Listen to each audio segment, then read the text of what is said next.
Yep. Good. All right, welcome everybody. Good evening. My name is Tim Matthews. I chair the school committee, and we're each going to have to do this. So I will start by calling the school committee to order at 6:03 p.m.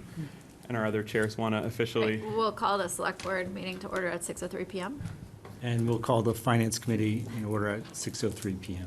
All right, welcome. So thank you all for coming out to Winchester High School. It makes things a lot easier for us as we continue right on in our meeting tonight.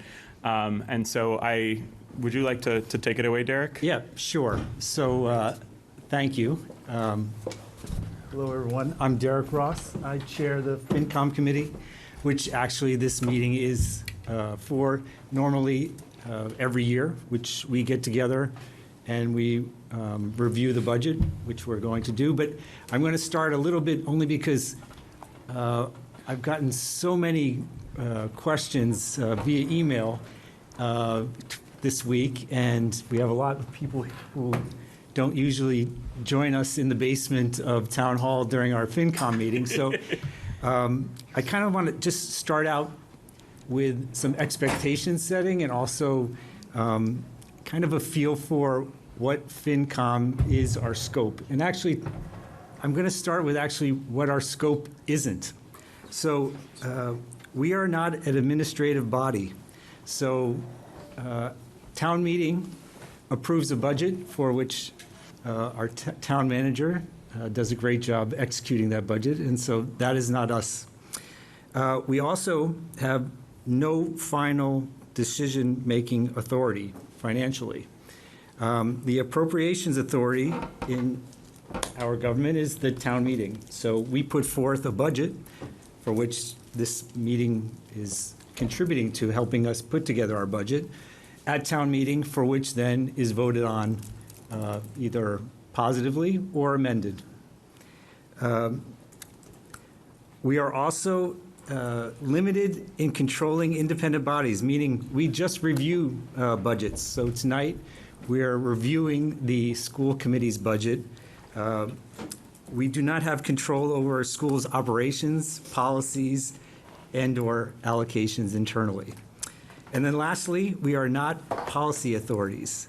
So although we might have ideas, again, we don't have any policy authorities. We are truly an advisory to the select board and also town meeting. So I know many of you know that, but just for the broader audience, and thank you for all the emails, but I just wanted to set that up. So I know I'll hand it back to Frank, but just this is no different than our normal meeting, for which we provided some questions that we need, some information that will help us better put together our budget, for which then goes into the yellow sheet, for which we'll present to town meeting on May 4th, I believe. And so with that, Dr. Hackett, thank you for one last thing, actually. There was a lot of questions I got and comments I saw about, that work hadn't begun or communications until after the override, which I can tell you is 100% not true. I would say the moment probably 2 weeks after the Springtown meeting of the prior year, we got together and met, and I introduced myself to Dr. Hackett and the school board, and during the State of the Town, we have had, I would say, easily 50 plus hours talking about different aspects of expenses and spending, not only for with the school budget, but also the municipality budget as well. And so it has made this budget process a little easier, but not any easier solving the problems that we have facing us. So with that, I hand it off. Yeah. Do you want? Yeah, go ahead, Dr. Do you want to start with anything? Or? I mean, I'm happy to. So, obviously, I appreciate your call out of the work that we've all been doing over the past year, because for those of us that were members of the State of the Town Committee, and there are quite a few sitting around this table, this entire process has been long and filled with data and many perspectives analyzed along the way. And so the situation we find ourselves in right now is not one that we did not analyze, right? It was something that work was done around pretty significantly at the State of the Town table. And so I think you were in part responding to some sentiment in the community that plans had not been made and work had not been done. In many ways, we are just now executing on one of the scenarios that we looked at in depth during the State of the Town process. So thank you for that, Derek. I don't know what the best way to move forward is. Ms. Brady, I don't know if you have anything that you wanted to say before we get started, but I'm going to hold my personal remarks till we have our school committee meeting later, because I know we're on a pretty short window of time here. Okay, sorry.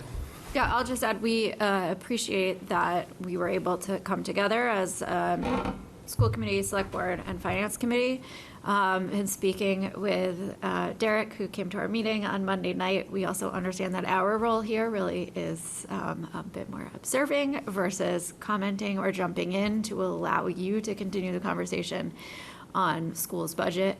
Us as a select board and working with the town manager have authority over the municipal side of the budget and what levers are available there, both in expenses and revenues, and a lot of that work and refinement is being done between the town manager and Fincom right now. So we don't have a lot to add here. And then one thing I would just request, since it's like a very big group here and folks who are used to coming to a school committee meeting, but not a select board or a finance committee meeting, I think it would be helpful to introduce yourself the first time you speak so that we know who everyone is, because only you folks have nameplates today. Yeah, that's true.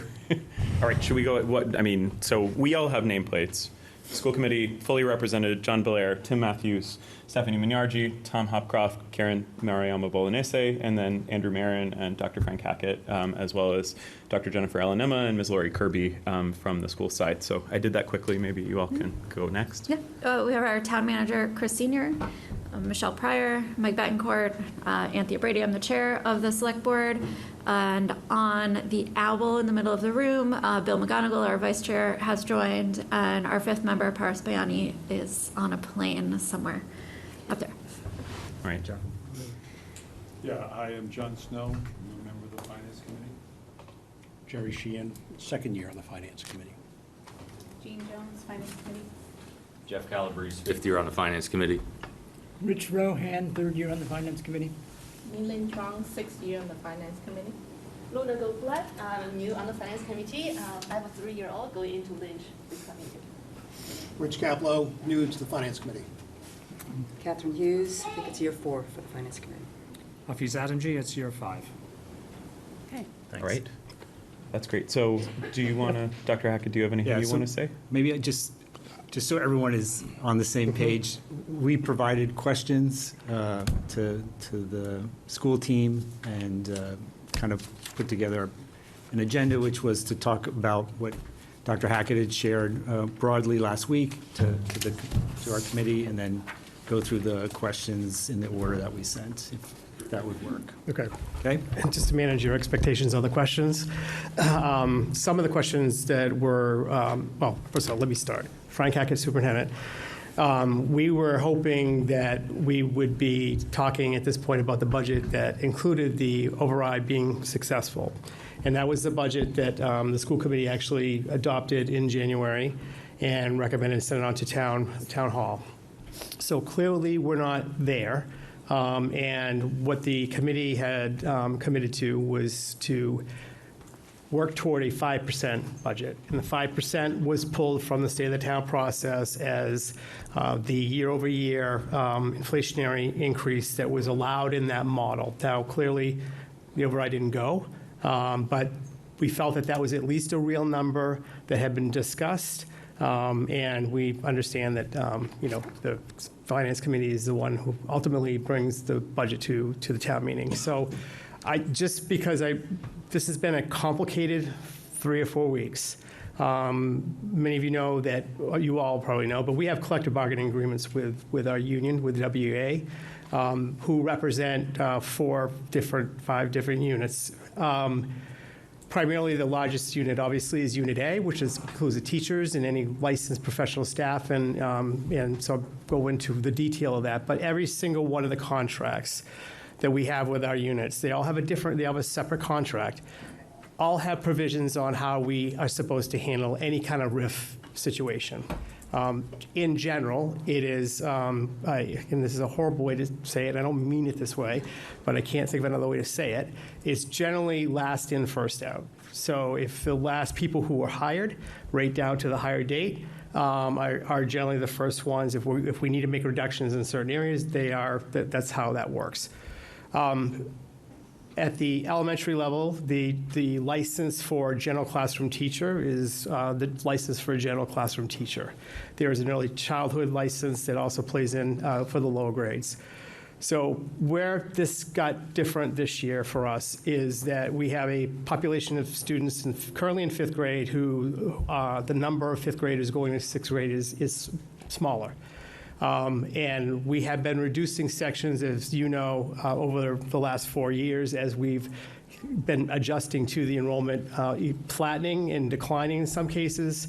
And obviously, how that affects every single school is different because we have neighborhood schools. If we had one K through 5 school, this would be a lot easier, but we don't. So we also have class size guidelines that we want to stay within for a variety of reasons, not the least of which is we have a contract around that as well. So this budget, we really try to think about where do we start.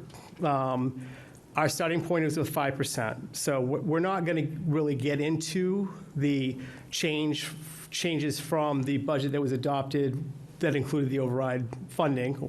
We're going to start with a 5%, and we're going to show you how we got to 5%. So if we go to the next slide, I just want to start with the end. Oops, no, sorry, one more. So to start with the end, this is a summary table of the 5% preliminary budget that we've been discussing and been working toward.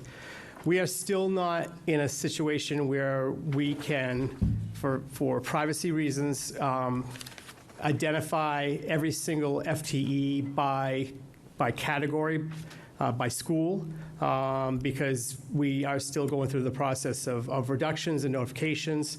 But we are very close. So we have done the majority of that work. Once we have completed that work, we'll back into the 5% in the actual line item, line by line detail of the budget. But I just wanted to help people understand this is our starting point. This is also our starting point for the projected budget of FY26. So there's an adopted budget, as you know, that Springtown meeting adopted. Then we have changes to that budget because we had additional staffing that we had to add over the course of the year due to a variety of reasons, generally special education support services. So what this represents right now is how we are projecting to end the year. It's the same bottom line number. We don't change the bottom line number, but the actual FTE count is different in the projected budget than it is in the adopted budget. So, and as you know, in the actual override funding in year one, we actually had money in that year one to catch us up. We were in a deficit situation with the number of staff that we had to hire after the school budget was passed at Springtown meeting. So that first initial ask of the 2.3 total, about 1.2 million of that was just to make us whole going into next year. Override didn't pass, right? So while we didn't have to put all of that money back in the budget, we had to put the majority of that money back in the budget. Staffing, especially staffing and tied to student support services and IEPs. So the 5% effectively means that not only did we got to 5%, but we had to make some additional reductions that we wouldn't necessarily have had to make to get those costs into the 5% budget. So what you're seeing here is the FTEs as of now and what we're projected to end the year in. This could change if something could happen next week. And then you can see the reduction of the dollar figure and the number of FTEs. So from the projected budget, but these are the FTEs that we're reducing from. So from the projected budget, staffing that exists that are with us right now, where the reduction to get to 5% was 32.5 FTEs for $3.2 million. Do you want me to stop? Yeah, just a question on trying to reconcile this versus page 81 of the town manager budget, which had a no override scenario of 3.81%, $3.2 million reduction. So how does a $3.2 million reduction get us to 5% and not an effective 3.81%? I don't know if, Tim, you want to speak to the school committee's position and around the 5% budget and the commitment to start there? Wait, I don't think that was the question. What was the question? Yeah, Yeah. the question, the no override scenario and the town manager budget. So the town manager budget adopted the no override scenario at 3.81%, which projected a reduction of 25 to 30 FTEs. We're looking at 32.5 FTEs for the same amount. So I'm trying to reconcile how the same amount reduction is only a 5% year-over-year growth and not the 3.81% year-over growth that's in the town manager budget. Let me just go a couple more slides before I just make sure I understand your question in full. So the next slide is the actual FY26 approved town meeting approved budget. That's the total dollar figure. That is the FTE. And as you know, the FY26 budget was a 6.46% increase over FY25. The budget we just talked about, the projected budget is below that, same dollar figure, bottom line, but you can see the FTEs changed. Those FTEs, the majority of those FTEs were in the first year of the override, had that been successful, so many of those FTEs had to come back into the budget. The committee started their conversation with a 5% budget. It had been a conversation that they had been using.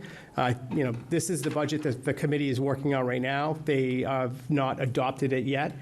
From my perspective, we're here tonight to show you where we are and to have questions and anticipating that the committee has more work to do. So we didn't use the town manager's budget because we had already given the town manager's 8% budget, assuming the override passing. Judge, just on that point, so it's not the town manager budget, it's from the memo that was sent on February 13th. So that was from the school committee letterhead that had the 3.81% no override scenario. Correct. So that would be what we were part of the state of the town process, which was a number at that point that had not been a real number, right? That was the modeling that had happened out of the state of the town process. And in that memo, we said that we risk non-compliance. We risk non-compliance with our union contracts, and we risk non-compliance in meeting our legal obligations with students. The 10 that you see projected there are positions that were required by law. There's service children that have IEPs, for example. So I think that's when we looked at that the 3.81 scenario, we said that we would be seen as non-compliant to achieve that level. So we started from there and we worked with where our FY26 budget projection is going to at least meet our legal obligations and also stay within our agreement within the 5% boundaries. Yeah, when we get there, there are questions on the variance analysis. Remember, we started that a few years ago. And the FY26 budget has about a 10% gross variance, so about $7 million floats around in that budget. About $900,000 is in unspecified additions, which looks like a reserve buffer account. So not saying we have to go through that right now, but it'd be helpful to understand how there's that gross variance versus those legal obligations because of how significant that dollar amount is. Sure. Okay. All right. Okay. So just to continue. So you can see that's where the town meeting approved budget on the top, where we're projecting to be. That's that 10.77 FTEs that we picked up that we are carrying that we did not budget for because they were not known at the time of Springtown meeting. And then the preliminary budget that we're talking, which we, the committee, I should say, is working from as their the budget that they're working from. They have not adopted it. Our understanding was that tonight was really the first time we've been with Fincom. We anticipated that we're going to have some conversation around that. I'm sure you have questions, some of which we'll be able to answer, some of which we won't be able to answer. Some of the questions that were sent from you, as you know, were directly related to the first initial budget, the override budget. So obviously those don't apply anymore. So just going to slide 6. And we've already talked about some of this, but 5% includes our level services additions, which is the adjustments for our contract negotiations, the unanticipated, we just talked about those additional positions that we picked up that we're carrying right now, that 10.77. And then that was our starting point. We have to increase, which was also in the year one of the override, our instructional and long-term substitutes. We are every single year overspending our substitute line, and it's been a long time since it's been adjusted. And the reality is that is a real number. We don't have the option if a teacher is on a leave or they're not out, they're out for a few days. We cannot leave the position unfilled. So in the case that we have, if it's a longer term leave, then we have a long-term situation. If it is daily, then we have people who fill the classroom. So, but there was not enough money in that line to manage historically what we've been experiencing. So we have increased that line because it's going to happen to us anyway. And then anticipated increased out-of-district special education tuition and transportation costs are part of that level of services, which is built into the 5%. You can see what's not included. As you're aware, there's a separate article for the literacy curriculum. And funding for athletics program deficit. That was also in year one of the override, was about $300,000 approximately that we are running as a deficit in the athletics budget. We've been living, athletics is funded essentially 50% out of the operating budget and about 50% out of the revolving account, which is the revolving account has to do with athletic fees. The budget subcommittee and the school committee tonight will be talking about fees because we did not include that $300,000 deficit in the 5%, so that it either has to be made up right now through additional revenue or it has to be made up through reductions. So just to be clear, we didn't cover that deficit in the 5%. And then override additions related to personnel and other expenses are not included, obviously. So just by kind of category, these are the reductions just to get to that 35 number.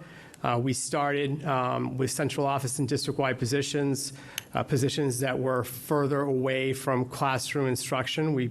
Our premise and our goal was to protect classroom teachers and classroom personnel who are directly working with students. So we actually ended up reducing a data coordinator position, elementary social studies coordinator position, and then we have some unspecified right now additional positions that will be reduced. We're anticipating that will be about 7 and then be worth about $600,000. We still have a notification process and we've not gone through all that yet. So the central office district-wide total reduction is 9 FTE, and for a total amount of 878. Then, just as a elementary schools, we have cut the 2.5 math specialists that were added to the budget for this year for the first time. Those have been cut. We had a retirement with a literacy specialist. Anytime we had a retirement or an opening that we could take a cut in reduction to lower the budget, we took it so that we could impact as few people currently working with us as possible. The grade 5 sections, we made 6 section reductions in this budget based on enrollment shifts. We have, this budget eliminates every elementary school has one building aide they have two. This eliminates one of those two. Those are ESP positions essentially. And then we have reduced a section of kindergarten as part of that K-5 section reduction of 6. And every kindergarten classroom has an aide, an ESP to support. So that's 15.5 or 1.1 million. And then just to show you for. Sorry, Anthea, you have a question? Just a clarification, that reflects one ESP in the section, but the remaining kindergarten classrooms will retain their ESPs. Correct. We took the ESP reduction because we eliminated a section of kindergarten based on numbers. Thank you for the clarification. Okay. All right. Thanks for all this, and I know it's like a super difficult year for you guys, so I appreciate all the work that you put in.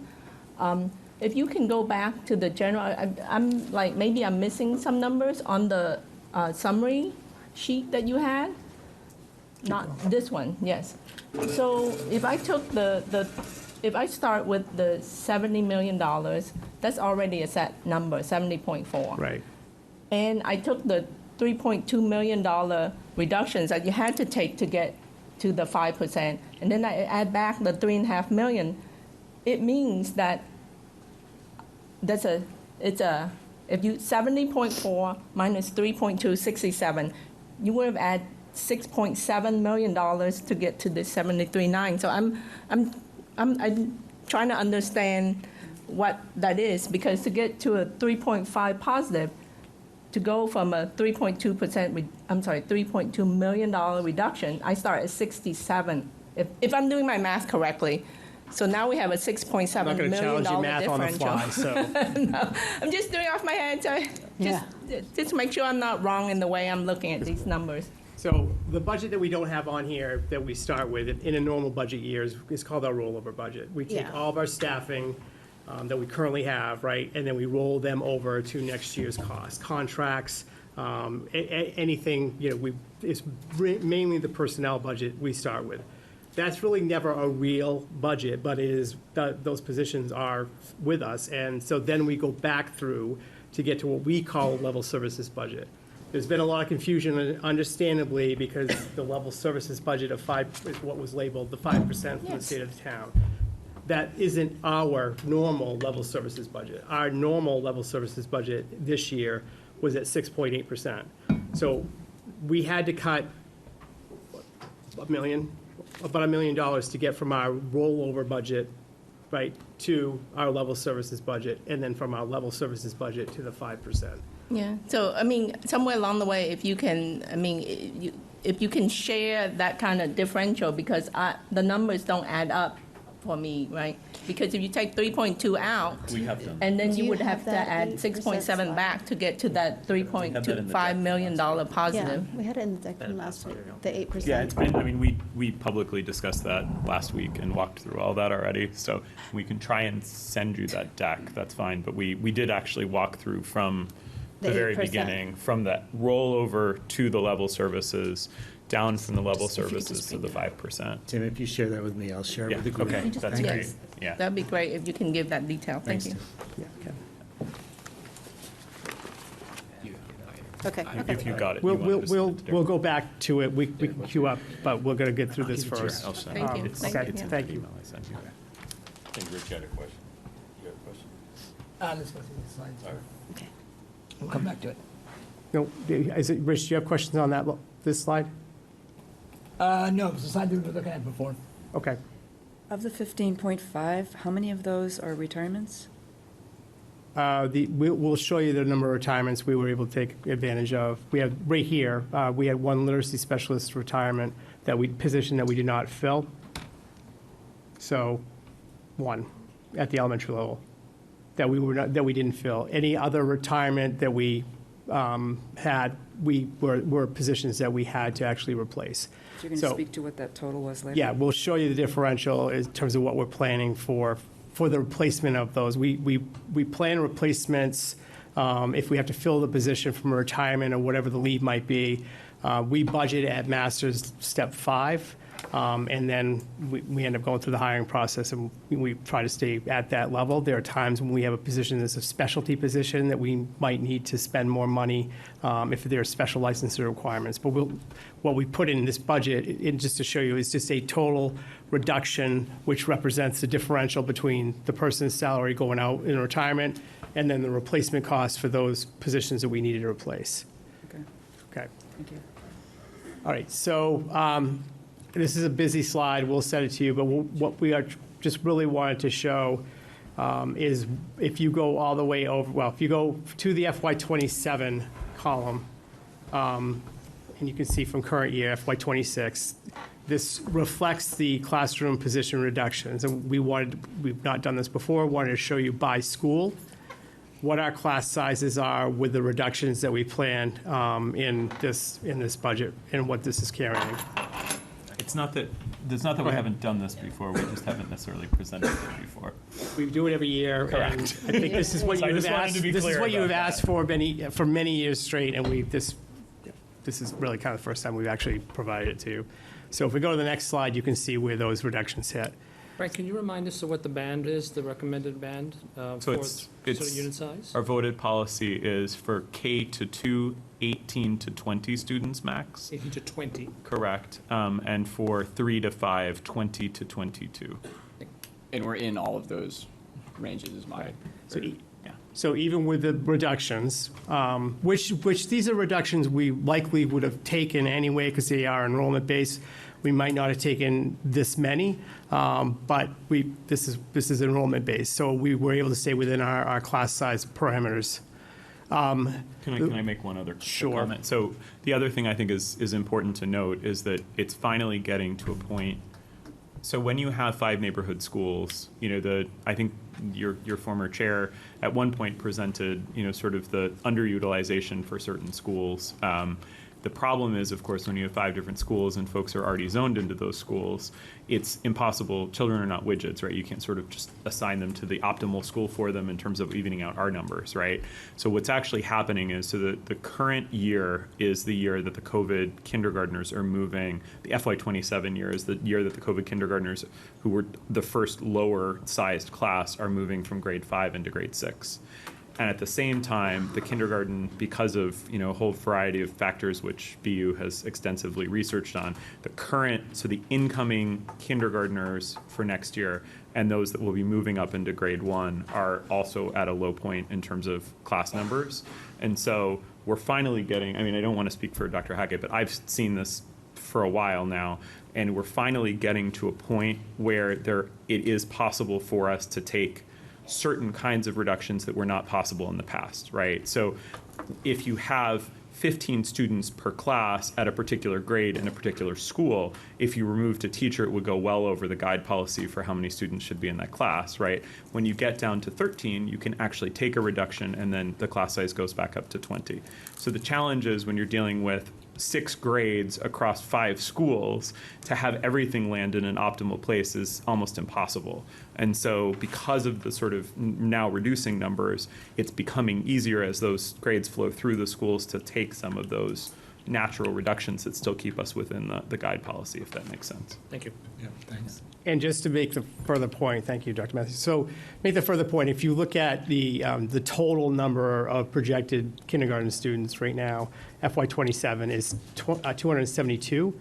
If you divided by that by 20, we would need about 13, a little bit over 13 sections, right? So we're carrying 15 because we don't have them all in one location.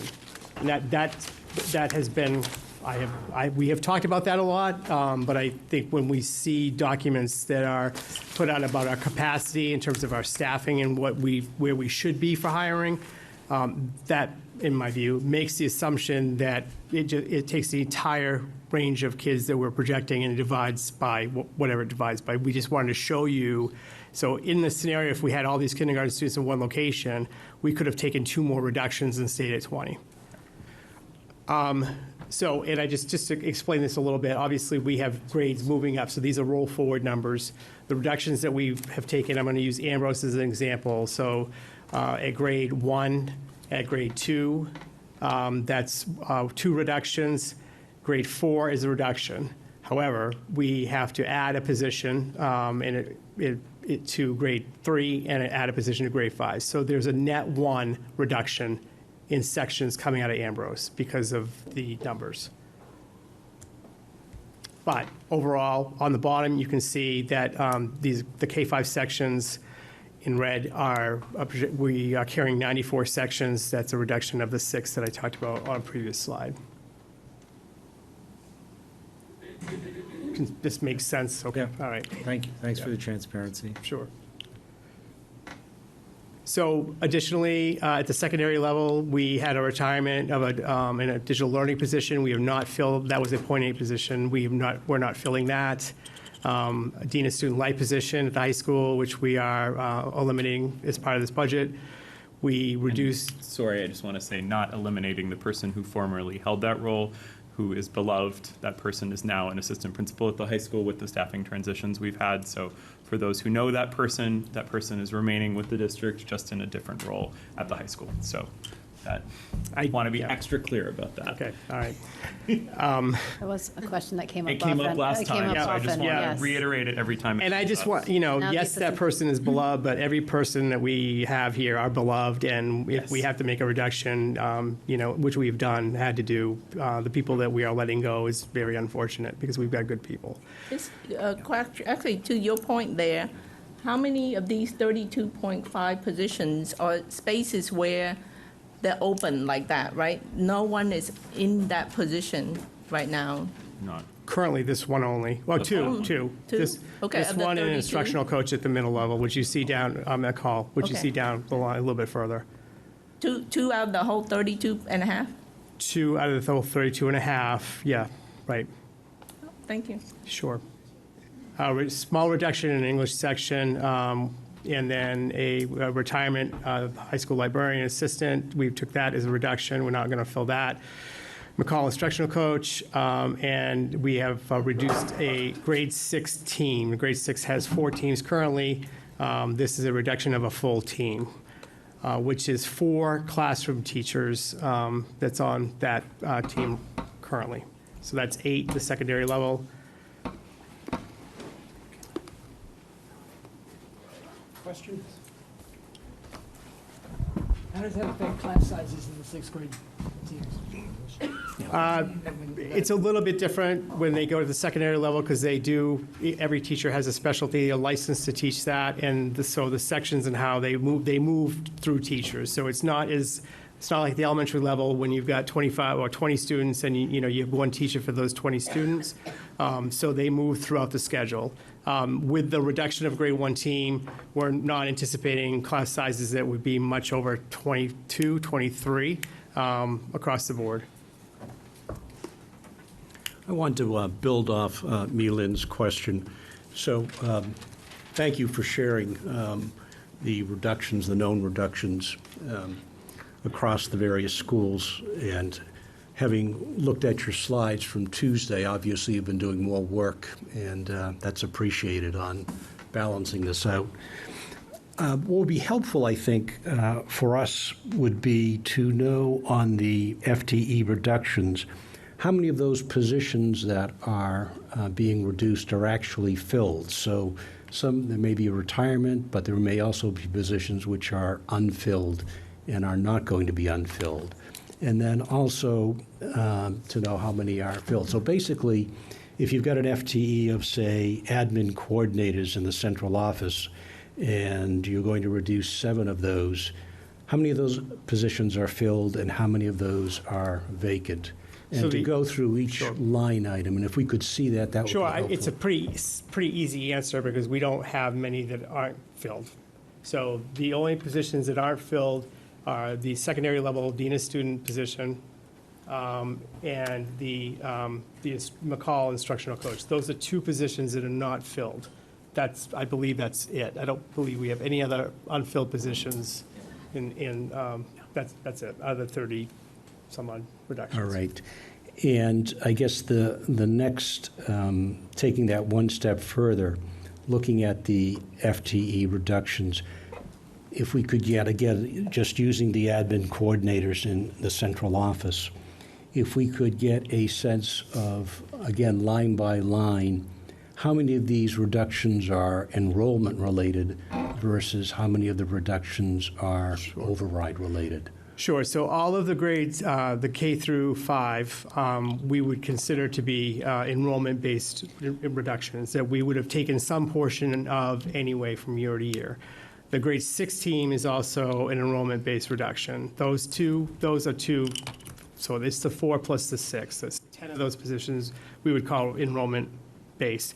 I don't believe there's any other positions. Just the retirement differential.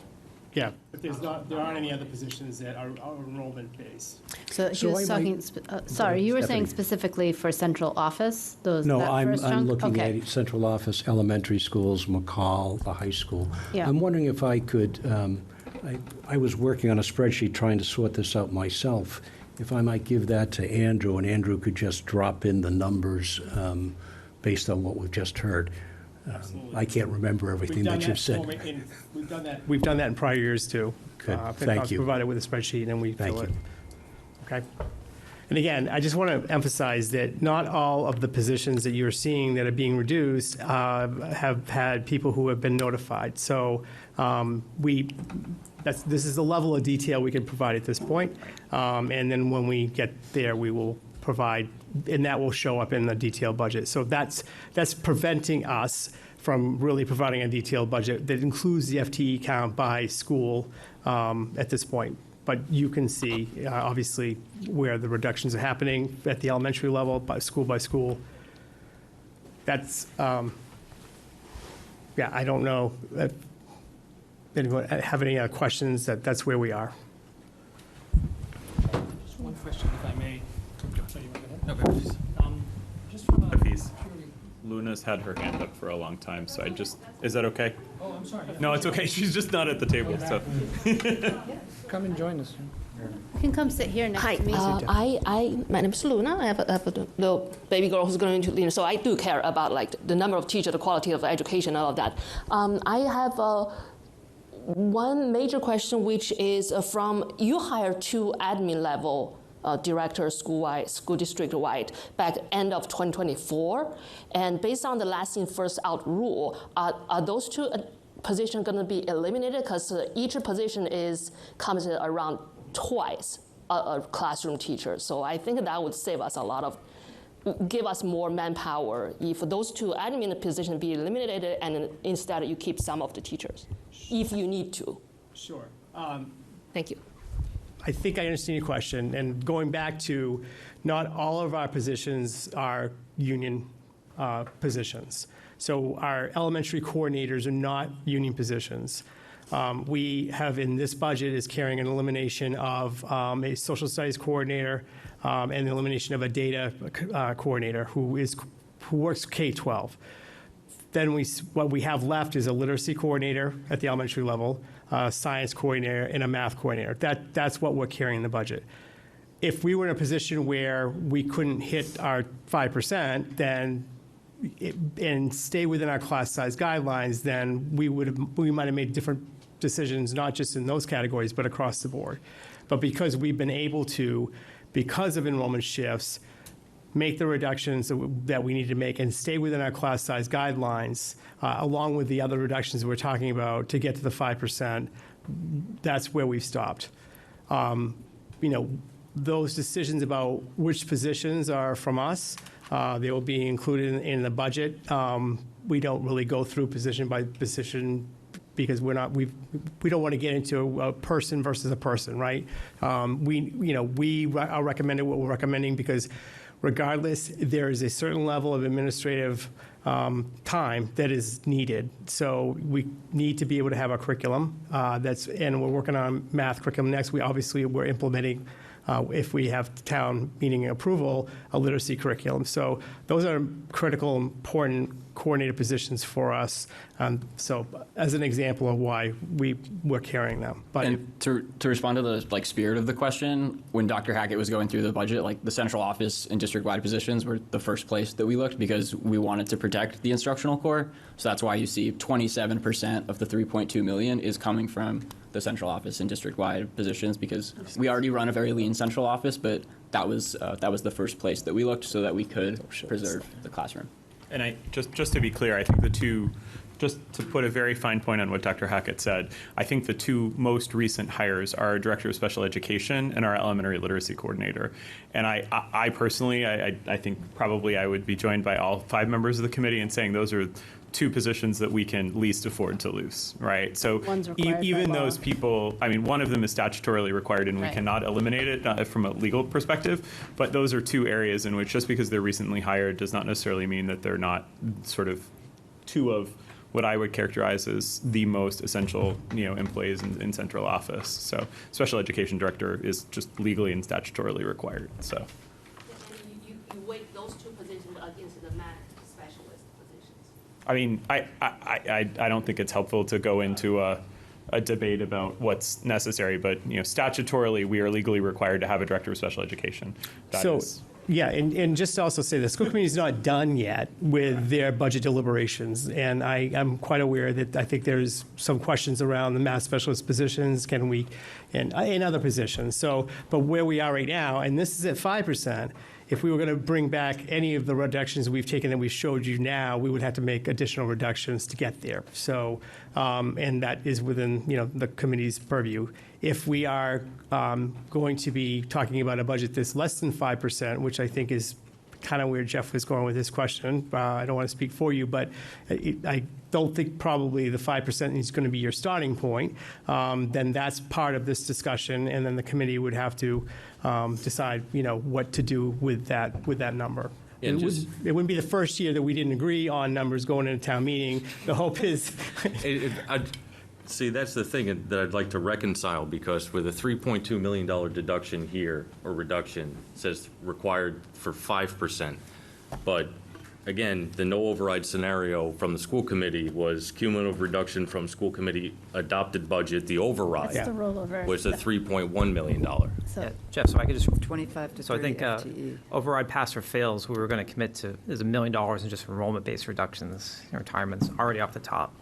And so that $1 million is in addition to that 2.3 million here. So that brings you to a total of 3.2. So this is really a combined total reduction, but there was $1 million either way that we were going to make just based on enrollment and what was appropriate for the district. So that's where that number comes through on that side. Which is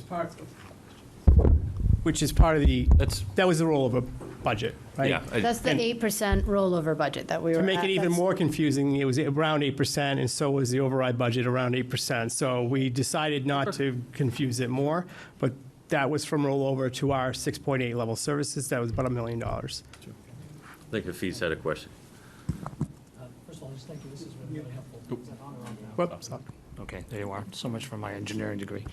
My question for you is a theoretical one. If you, maybe this is in fact already what you've presented, but if you were to push class sizes to the limit on the policy, within the policy, what would that provide in terms of the outcome on staffing? I think we did optimize for this exercise to bring them as close to our range, the upper Yeah, end can of you our go back range. to the per school? Yeah. So as an example, right, if we have 40 students at 39 students projected at Morocco K, we can't go from 2, which gives us 19.5, to 1, which would give us 39 kids in a classroom. So that's where the limitations start to hit. So there are spots on here where we're well within below. I think a lot of people in this room and the audience would argue or say that some of these some of these are more comfortable than others, and every class is different, and the needs are different of every single kid. Sometimes a class of 18 feels like a class of 47, and so this is as far as we can go and stay within the parameters of the class size guidelines, which is not only our parameters, it's what's educationally appropriate, right? So This is already pushed the limit. This is pushed the limit based on our neighborhood scenario of neighborhood schools. Yeah. I mean, and you can see, like if it's lower.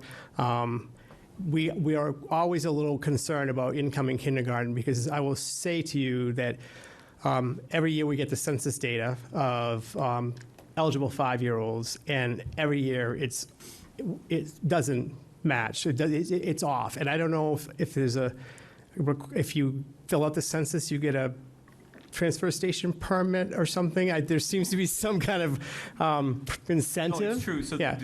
the census does go with the transportation permit. So there's really no penalty for not filling out the census. So if you have another option than the transfer station, you don't need that, then you might be less incentivized to fill out the survey. I think what you're trying to say is it tends to underestimate Yes, the it number of does. students Yeah. that are actually coming in. And I think that the variance depends 55%. on neighborhood factors as well, right? So if you have, part of the neighborhood that has more rentals, for example, then it's likely that that is also going to be undercounted versus what ends up being registered. So the census, even more. The census for the current kindergarten was 55% lower than what we are experiencing. And typically is done at the start of the calendar year. And when we have a lot of home sales that take place in the warmer months, that typically are when families with children who are in early grades, preschool or entering kindergarten are moving into town. Right. So if I can ask 3 very quick questions, one related to I'll this. be the judge of whether they're quick. Okay. Easy answers. All right. Don't say that. Yes, no. The first one is yes, no. Are you thinking about opening up as a voluntary, parents, knowing that some schools have open space, parents can say, hey, I want to move my kids there. Are you thinking about opening up that possibility? I'm going to say at this point, we have not made that decision to do that. We might, but it also gets to the point where if we, for example, opened up a kindergarten section at wherever, pick a school, and we had too many leave the school to go to that open section, then we're back in the same situation of having a class size at the school they left, which is on the borderline, but we can't take another reduction because then the numbers would be too high. So it doesn't really work as smoothly as we would like. So right now there's no consideration of doing that. What I will say is that for the Baracco kindergarten, and it's going to be true for a couple other sections at other schools, what we have done is these are the students we know now. We are going to freeze incoming registrations. Parents will understand that we can't, even though you may be a VO districted student, you're new to here, and what you might be going to one of 2 schools or 3 schools, so that we can protect, because we do not want to be in a situation where we're in August and we have to add another classroom teacher. So. Okay, yeah, that makes sense. And then the other question is, when we talk about 32.5 FTEs, can you tell me the number of positions that ends up being? The total number of positions. 32.5. You mean? But that's FTEs versus actually real people, part-time, full-time. How many people are actually going to not be here as a result of the reduction? Yes. We're still working through that. Okay, so you don't and we're have doing a full- everything we can Okay. to make sure that we obviously minimize the impact. Yeah, But, I'm just, because then it can be bigger. Right. And related to that question. Oh, sorry, yes, that's my last question. I don't know if this is for. See, it's quick. All right. Okay, so just as a quick background, I have 4 kids too, finished high school. I've gone through 2 different elementary schools, Ambrose and Morocco. I still have 2 kids in the system. So I just want to ask, have you considered, because in support of not having to do headcount reductions, going after the expense reductions. One of the things I haven't seen on this list is a reduction of expenses. Correct. So, and I'm going to say this, and I promised myself I wouldn't say it, but I'm going to say it. I think every educator in this audience right now would say that we are woefully underfunded for classroom supplies and materials. Once again, we are in the bottom 30% of per pupil expenditures for all school systems within the Commonwealth. That's where you see, right, because our priority is staffing. But where you see where we are, where that shows up, that lower per pupil spend, it shows up in those kinds of things, and it shows up in Tier 2 support. So the override was very much about bringing in more Tier 2 support, the math specialists, for example, right? So that's where we do not have enough. If we have to make additional cuts, yeah, we would need to look at supplies and materials, but it's just not enough of a number to really move the needle. So can you clarify how much the expenses are for this year? Because we actually don't have the expense number associated with that 5%. What is that, like $8 million, $9 million? So we're not quite there yet. Oh, you don't have the number, because at 8% it was $9 million. That's what we have. You'll have it. Okay. Yep. Thank you. Hi, thank you all again for everyone's time. And this is actually a question that's related sort of to Milan's question on expenses. I was wondering if you could share more on the Parkhurst School and how you see it being utilized the remainder of 26 and into 27, and what are the total expenses incurred during FY 26 for the Parkhurst School? So the town carries those expenses. My understanding is there is an insurance cost if the building is vacant, which the town is covering right now. I have been swearing that I won't go back to Parkhurst, but it appears that I might be going back to Parkhurst because we can't have the town paying that. So we are committed to getting a portion of our central office staff back into Parkhurst. And there's also been some conversations, I think, with Fincom. They need a space too. So that building will be occupied. The insurance won't be needed. So that's a reduction on the town side of that cost. Does that answer your question? Does it look like it does? I think there'll still be insurance, it just will be less. It will be less, No, but it doesn't make the insurance costs go away. No, understood. Right. Correct. If it's vacant, I understand there's a premium that you pay for a vacant building. Dr. Hackett, related to the questions, is there opportunities for any augmenting revenue with outside public funds? So A lot of questions one of the about that this conversations that we had a lot of conversation about last year was circuit breaker, right? So this budget at 5% right now uses 54% of our in-year circuit breaker funding. And so this year was the first year that we've always spent in arrears. This year was the first year that we went beyond spending in arrears, and next year we're at 54% for circuit breaker funding. That's one source. And how much is that dollar amount?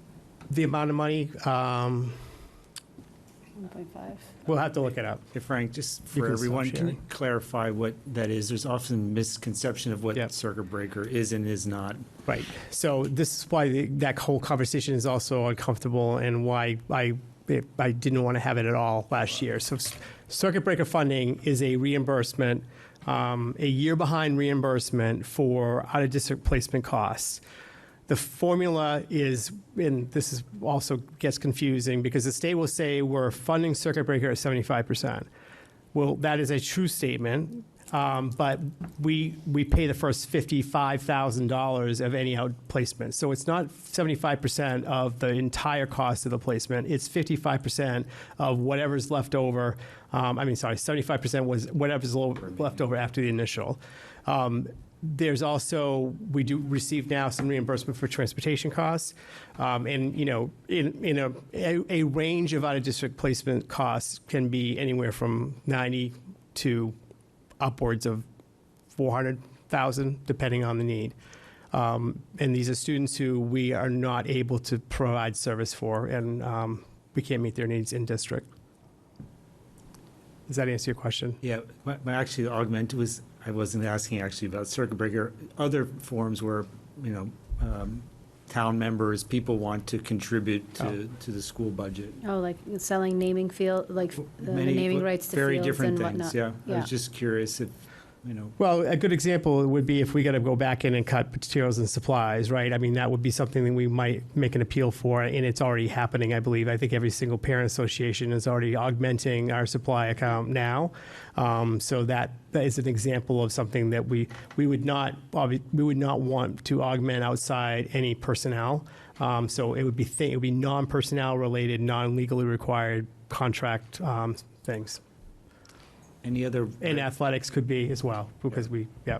And so we've been talking a lot about reductions, but any things in terms of revenue or other things that you guys are thinking about? Want to speak to that?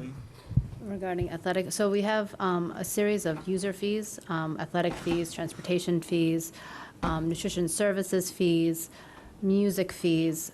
These are all charged to students that participate in the programs. The nutrition fee is for the second, third, or in the case of the high school, fourth meal outside of the first meal, which is free.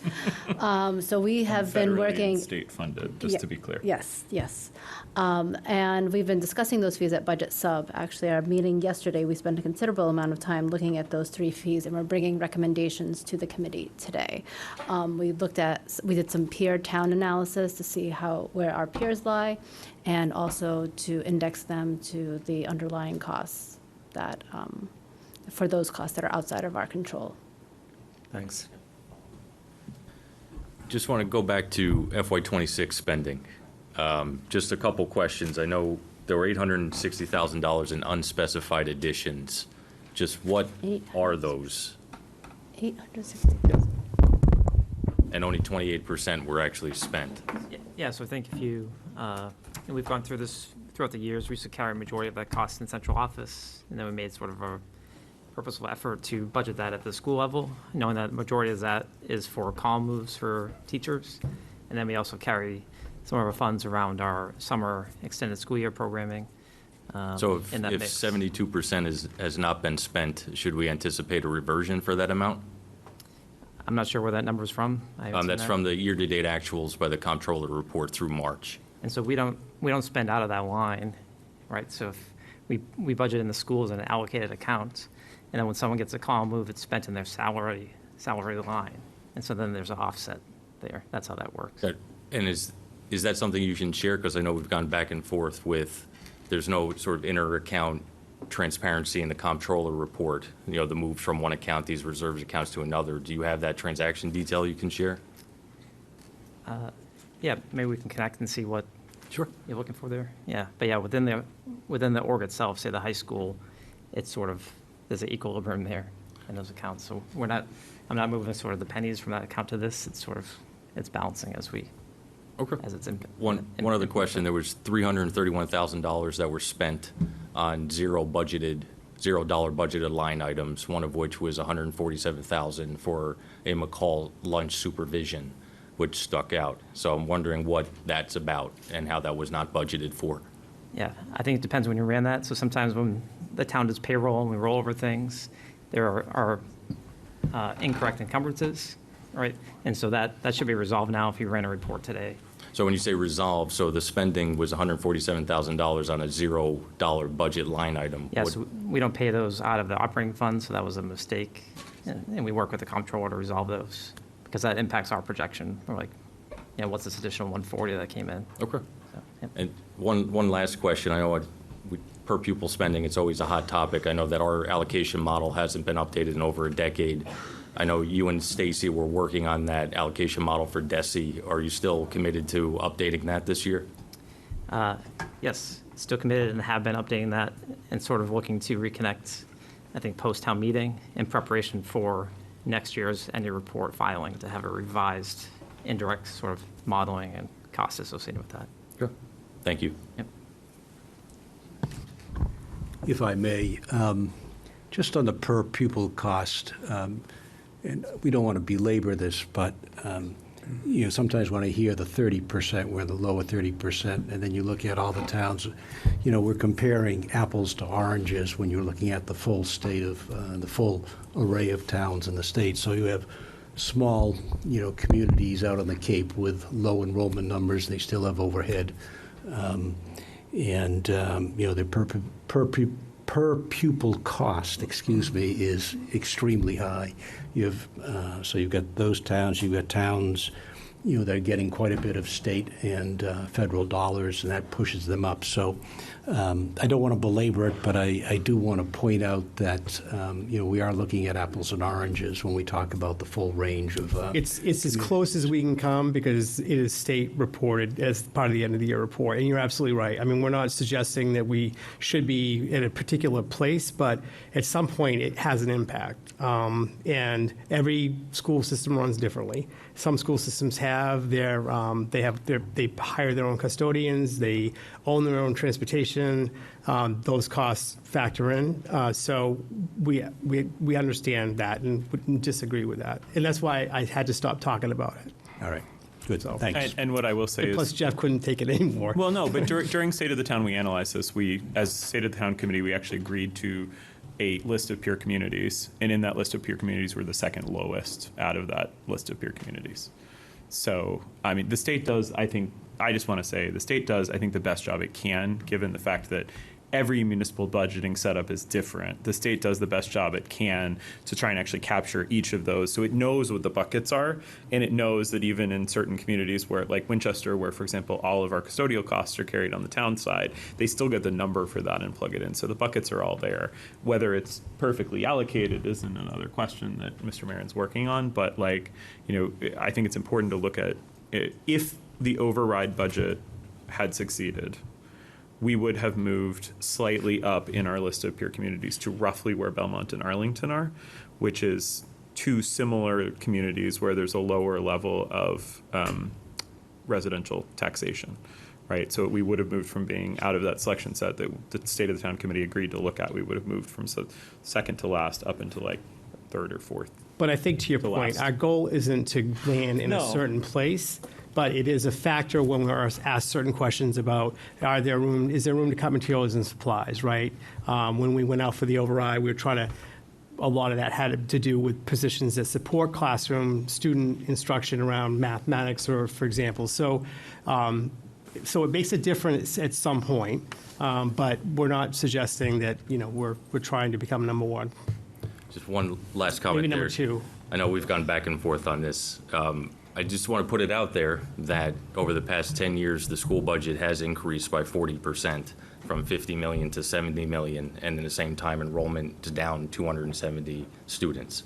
So effectively, the per pupil spending has been increasing substantially. So I think when you look at it. But you're making it as if that's a point that it hasn't happened in other communities in the Commonwealth, and that's not true. So we've experienced the exact same trend that every other community in the Commonwealth has experienced. Yeah, and so when you look at it relatively, you're making an absolute point, which is completely out of context from the reality, which is each community in the Commonwealth has experienced that in parallel. This is not something that's unique to Winchester. Yeah, I think that's when we get back to. Yeah, we can move on, but I think that's when we get back to what is a peer. And I know we've had discussions of, is Arlington a peer, these other towns peer, and I think that is an important conversation to have. But the numbers are the numbers. The State of the Town had that conversation over multiple meetings, and we voted on a list of communities and we agreed. So you can continue to argue with the work that was done by the State of the Town Committee, but we agreed on a set of peer communities that were brought. We even looked at 8 different models for how to set up those peer community lists, right? And we picked and chose from all of that, and we agreed that the list was the list, and that was something that folks agreed with. I think to your second point, yes, we've lost students and our budget has gone up. And we could absolutely have a conversation with you and try to provide some information about why that's true.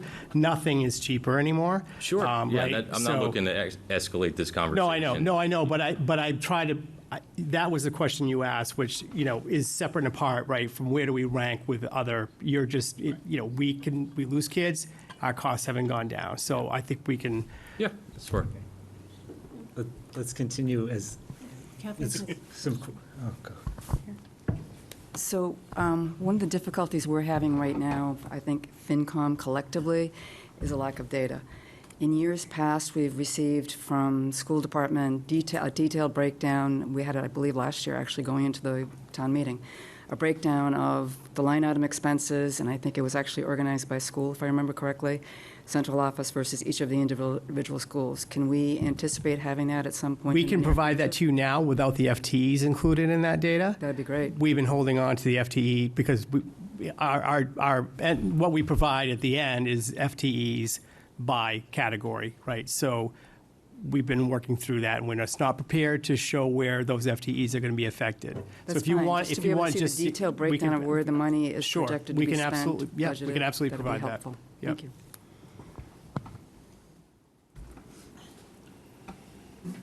And let me just say, our goal is to get the whole thing done shortly, and the school committee's got to, they're working through. Yeah, Elin, did you have a question?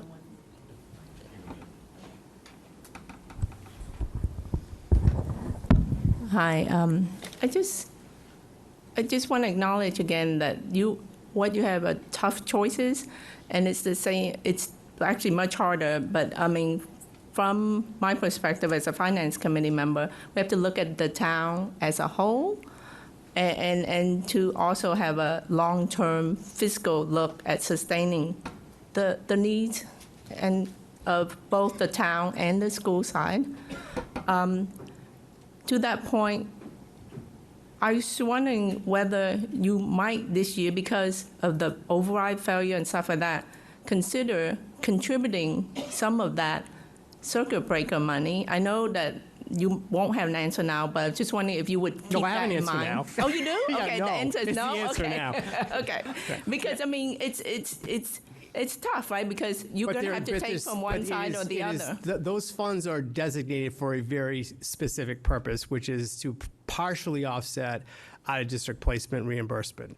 So that's what it's used for. So the only way we'd be able to actually lower our budget with the use of circuit breaker is to because we also budget for out-of-district tuition costs in our operating budget. The circuit breaker doesn't cover, as I said, it doesn't even cover the first $50,000. So at minimum, we're spending the first $50,000 on every placement. So the only way we can lower the budget, and we're using 55% at this level, would be to reduce what we're carrying for out-of-district placement in our operating budget and shift it to circuit breaker, which would have the effect of lowering our operating budget number, and it would be somewhat supplanted, but appropriately so, with circuit breaker funding. Yeah, it's just that circuit breaker, to confirm with everyone, is not a grant. It doesn't have a restrict. It's a reimbursement of money that's already spent. Is that correct? It's a reimbursement of money that has already been spent on out-of-district placement costs, right? Yeah, and it's specifically for that purpose. We can't use those funds to buy supplies and materials. Yeah, I understand that. There's flexibility to supplement the special education, and then, I mean, so I think maybe Derek's mentioned, in terms of what's voted at the town, it's a one bottom line number, and there's flexibility and tough choices. I understand within that budget, if you want to move money for SPED and support circuit breaker, using circuit breaker to support that, and then move SPED to somewhere else, like those are all your choices, tough ones. I understand. One of the other tough on the overall town side is if we look at the long-term arc, if you're looking at 5%, last year you were looking at 6.46%, and now Those are the days. Yeah, and now I'm seeing how tough it is for you to even go down to 5. You have to do a 32.5 FTE reduction.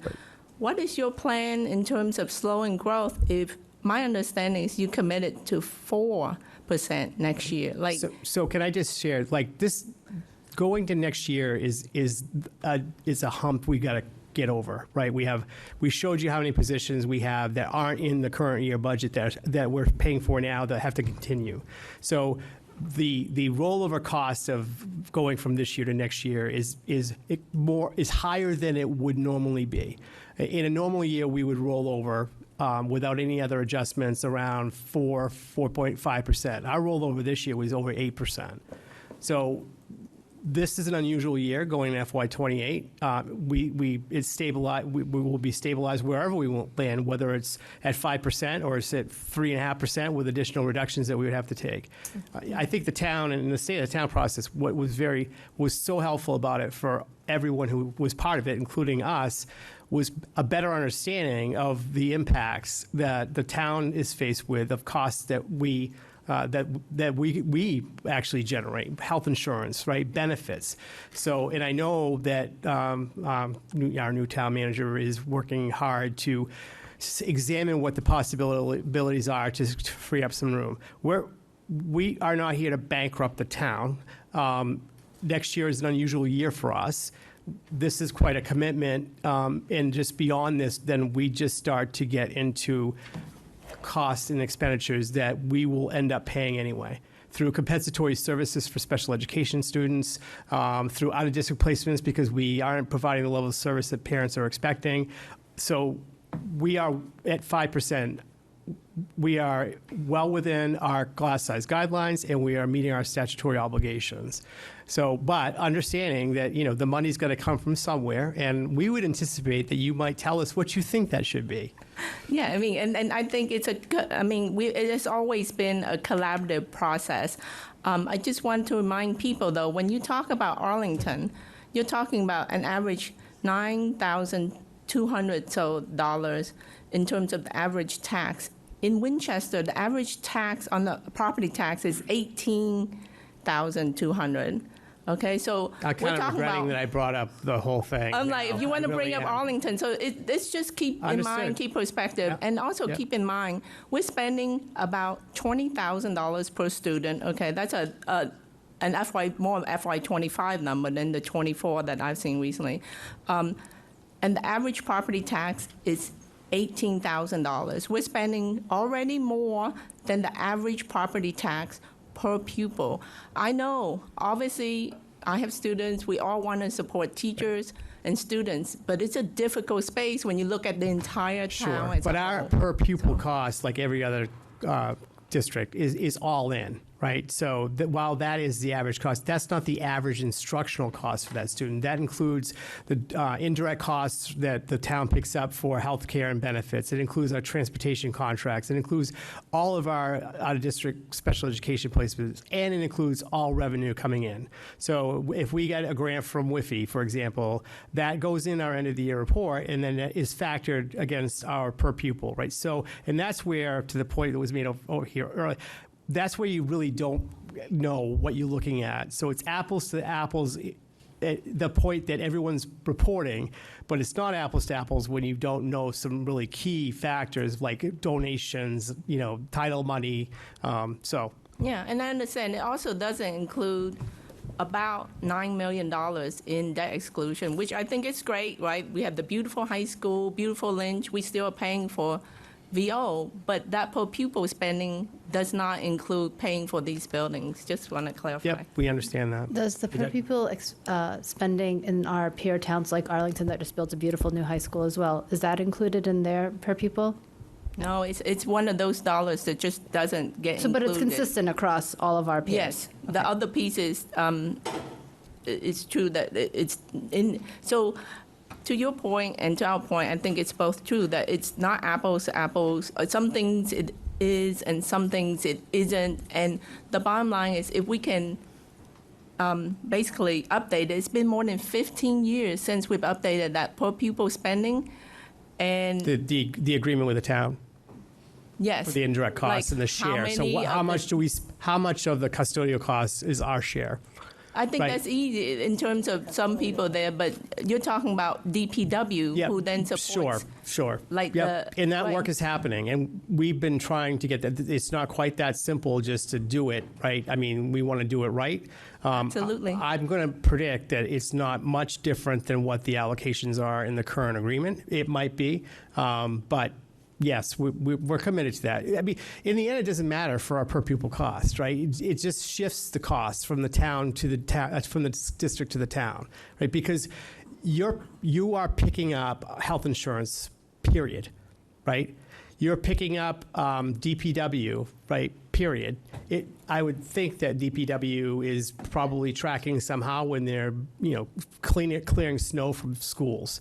So it really, I think it matters in terms of the fact that, and maybe, I'm not sure whether you were here or not, but we did an analysis, and with $790 per pupil above what was being reported, and no one's done anything. I've seen the analysis, and let's not go there. Yeah, I'm just saying it could be much higher than that. That was years we ago. are on board. We are totally committed to that analysis and making the agreement however you want to make Yes, it. thank you. And if you want to talk about Arlington, we don't. We really don't. No, but I want to say this, right? Because I think it's important for people to hear, right? The average tax bill, what percentage of the housing stock in Arlington is multifamily or condo versus Winchester?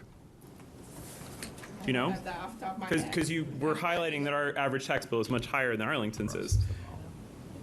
I think we can probably look it up and find that much larger percentage of the housing stock in Arlington is multifamily or condo.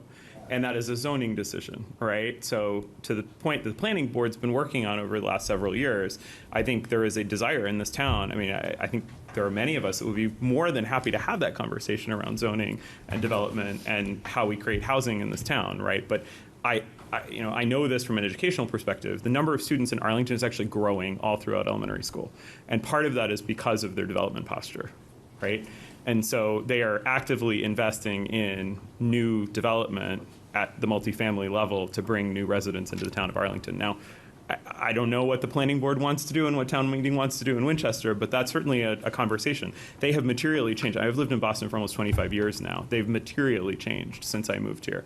And a lot of that is around decisions that the planning board has made around zoning in that town. So, I just want to make sure that we understand, they're not apples to apples, but there are reasons also for that as well. And there's also a huge factor that we do not have a commercial base, right? Exactly. Okay. Yeah. So when I was superintendent of Braintree, the commercial base and, the South Shore Plaza, don't ever call it the South Shore Mall, learn that the hard way, those were the kinds of businesses that were in Braintree, and the commercial base was picking up 60% of the total tax bill from town and schools combined, right? And the rest went to residential property, but we're all residential property, which I don't have to say that out loud. I think my favorite stat is Lexington is 55 million versus our 5 in terms of commercial base. Right.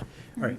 Although this is a great discussion, we're running out of time, but I always like to ask, to be honest, what you feel is the biggest risk to the budget and executing the budget that you're putting together? Biggest operational risk? Yep.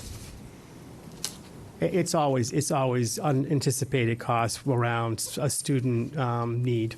So for example, last year, after we passed FY26, there were 9 additional ESPs that had to be taken on because of students that went on IEPs, right? So students in the middle of the school year went on to an IEP, and they need those additional supports that resulted in additional hires. Or they move in with that service from already in their IEP from another community. Yeah. That's just always the issue for us. I mean, other than that, we know what the contracts are. We know who our people are. We know our salary costs. We know the transportation contract's going to be.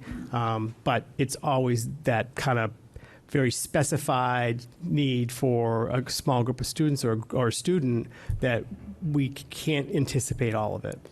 In a given year, just directionally, where does that range? Is there a lot of variability? Yeah, I mean, next year, this year's not a good example of it because it was extraordinary. It's hard to say. It really is. I'd have to look and get back to you. Thanks. Can I make one more comment? I just wanted to comment, and just as you're not trying to bankrupt the town, we're not trying to stick it to the schools. Understood. We are, some of us have children who've gone through the schools and benefited from the great schools we have in Winchester. Some of us have students in the schools right now and are benefiting from those. And So we really are all trying to work to the same goal. Well, and I'll say that, School's strong and Right. keep the quality of life that we have in Winchester as provided by our municipal departments. and this is the best, most open conversation we've had with Fincom since I've been here. So we appreciate that, and you appreciate the questions and understanding, really understanding what is driving our budget, because a lot of it's not really within our control.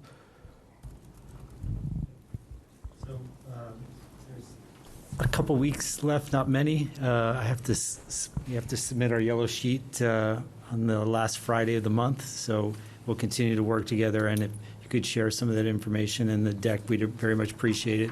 Thank you for taking our questions and responding to them, and we'll continue to work in the coming days. So We thank appreciate you. it. Thank you. Thank you. Thanks. School committee motion to adjourn. Second? FinCom? Second. Great. All in favor? Likewise. Aye. We're adjourned at 7:26. Thank you all. We are continuing on in here. I think you guys have We voted coordinated on. Right, so we still have another school Right, committee so- meeting, but the tri-board meeting Yeah, we're has gonna just take disbanded. so for those who are in the room who are hoping to stay for the public forum afterwards, we are going to take probably about a 15-minute break, if that's okay, so that everybody can get some water and what have you, and then we will come back at, I guess that would be 7:40 p.m. 7:40 p.m.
All right, everybody, we're going to try to come back to order. Are the budget subcommittee slides from yesterday available? Like, or the fee breakdown? Getting picked up. What? Oh, is everyone's mics on or off? Voice. Everybody, we're going to come to order now, okay? Please. Thank One, you. 2, 3, eyes on me. Clap once if you can hear me. Good. All right. Good evening, everybody. Many of you are staying with us from our earlier session.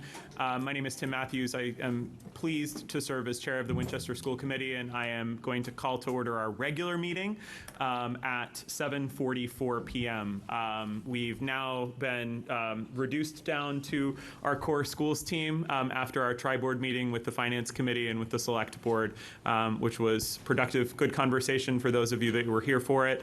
For those that weren't and might be curious, I'm sure it will be available on Wincam. We are going to start tonight, just to briefly give an overview of the agenda. We're going to start with our consent agenda, which involves a couple of items. We're going to then move on to consideration of the approval of our literacy article funding request, which is a response to a 2-0 recommendation made by the Budget Subcommittee at our meeting yesterday. We are actually going to table item number 4, which is our FY27 budget update and discussion, because we extensively discussed it. I know many of you were here for the Finance Committee, Select Board, and School Committee meeting. So I think we're just going to not repeat all that information, but rather take in that most of us saw it. So we'll move directly from the approval of the literacy article funding request into our public forum on the FY27 preliminary budget. And the way that's going to work is a little bit different than public comment.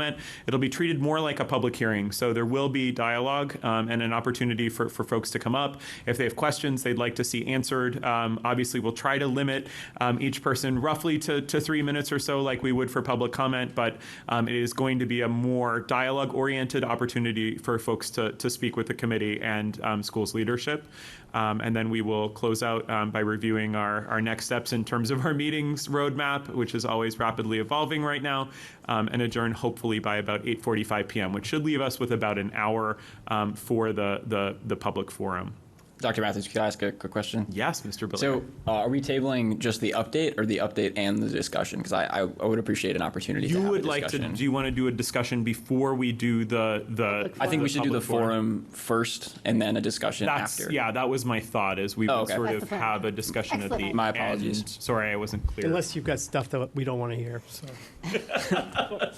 No, so I think we'll do it, the discussion after. Gotcha. I thought we were forum, or as part of the public forum. Great, thank you. So with that, I'd like to turn to the consent agenda. I am Motion to approve the consent agenda as presented.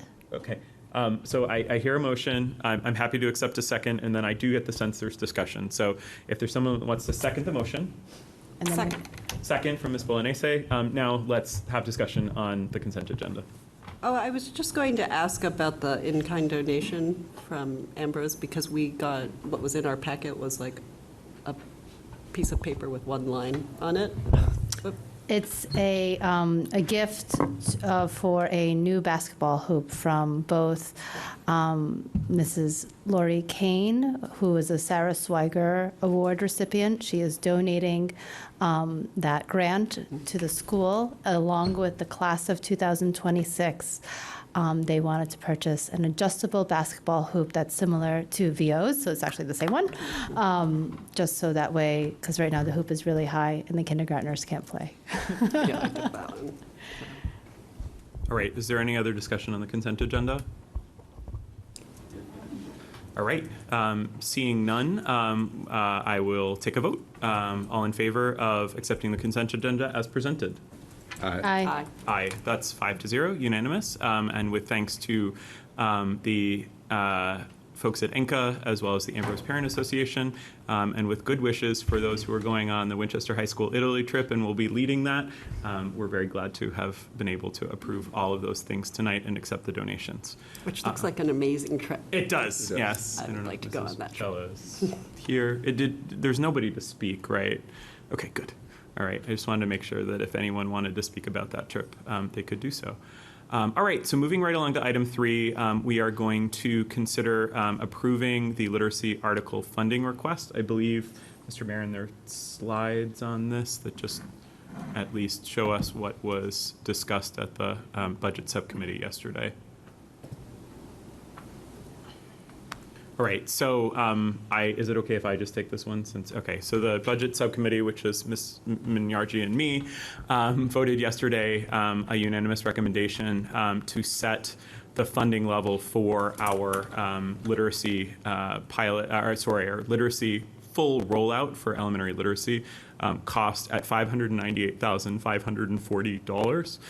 After discussion with the town of Winchester regarding the remaining balance in the pilot funds account, the approach that was decided was we would first scope the total cost of the project, then subtract, we will spend down first the remaining pilot funds that exist, and then move on to requesting from town meeting an additional appropriation for the implementation of our elementary literacy curriculum at the remaining funding need, which our wonderful superintendent and director of finance have determined is roughly $600,000. So if there's any discussion, I'm happy to take that now, but that is the fully unanimous recommendation of your budget subcommittee is to set the number in the motion language to $598,540. So to clarify, the motion language remains the same, except that blank line will now say $598,540. Correct.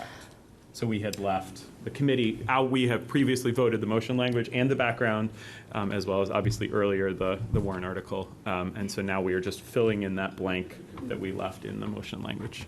I'd make a motion to revise that article amount to $598,540. Second. Second. All right. All in favor? Aye. Aye. All right. That's a unanimous vote. Thank you so much for that. And with that, we are going to move on to our public forum. Before we do, it's not explicitly on the agenda tonight, but I would like to just sort of take my prerogative to make some more chair remarks, because I think there's been a lot happening over the last week. I want to begin by acknowledging that this is a really difficult moment for our community. You have all seen that we've experienced packed meetings, robust debate both offline and on, and at times there's been real tension in this room and beyond it. Families are worried about their children's classrooms. Educators are worried about their livelihoods and their ability to serve students. And many in the community are frustrated about the direction we'll need to go in the wake of a failed override, frustrated about communication, and about whether we'll be able to move forward with a commitment to equity at the forefront. All of those feelings deserve to be acknowledged. At our last in-person meeting, more than 100 community members filled this room to speak about the proposed changes connected to Morocco and the broader budget situation. That level of engagement, in my view, reflects something that's really important. People who care deeply about this district and about making it through this challenging time in the best way. Many of you know that I'm a developmental psychologist who focuses on early childhood and elementary education. And I've spent a lot of time over the past 15 years thinking about how children experience uncertainty and change.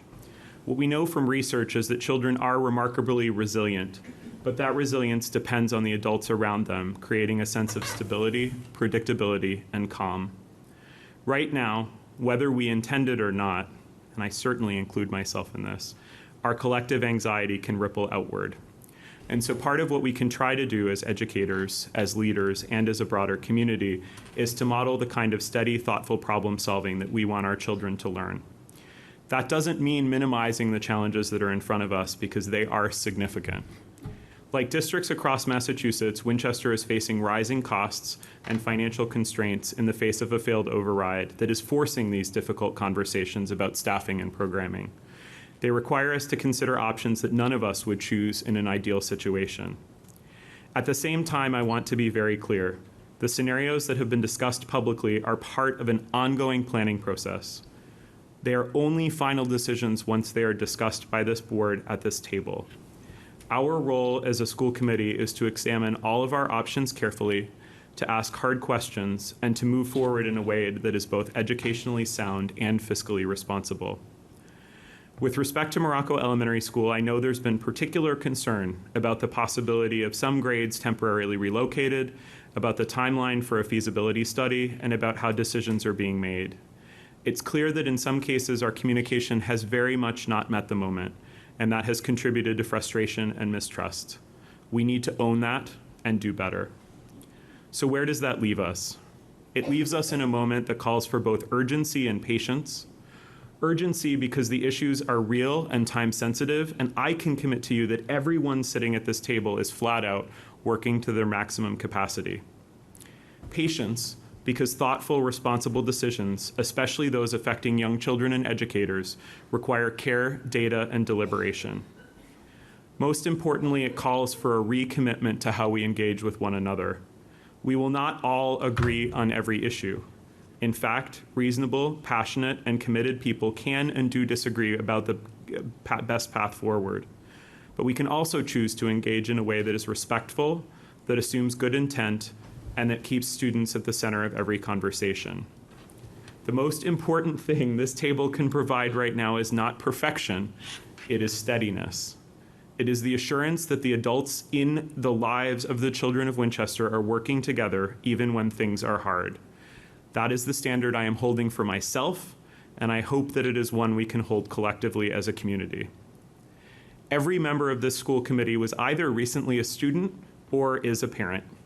We will continue to share information as clearly as we can.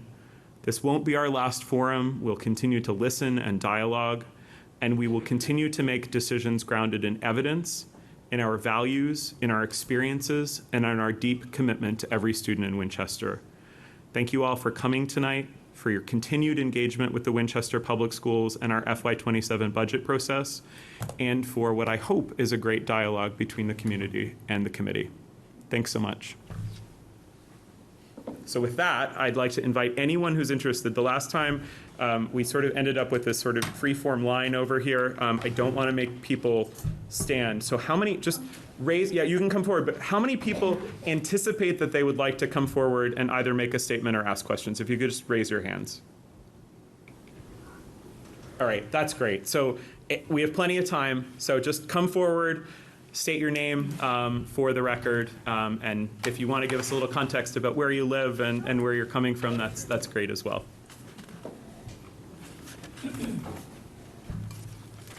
Good evening. And oh, you have to press the button on the mic. Yeah, sorry, it's not on. On screen. Yeah, there we go. Good evening. Can you hear me? Yeah. Yeah. Thank you for the opportunity to speak.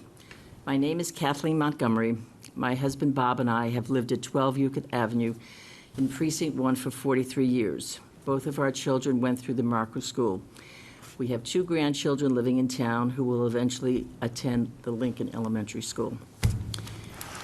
In the early 1990s, during the recession, the town was strapped for cash.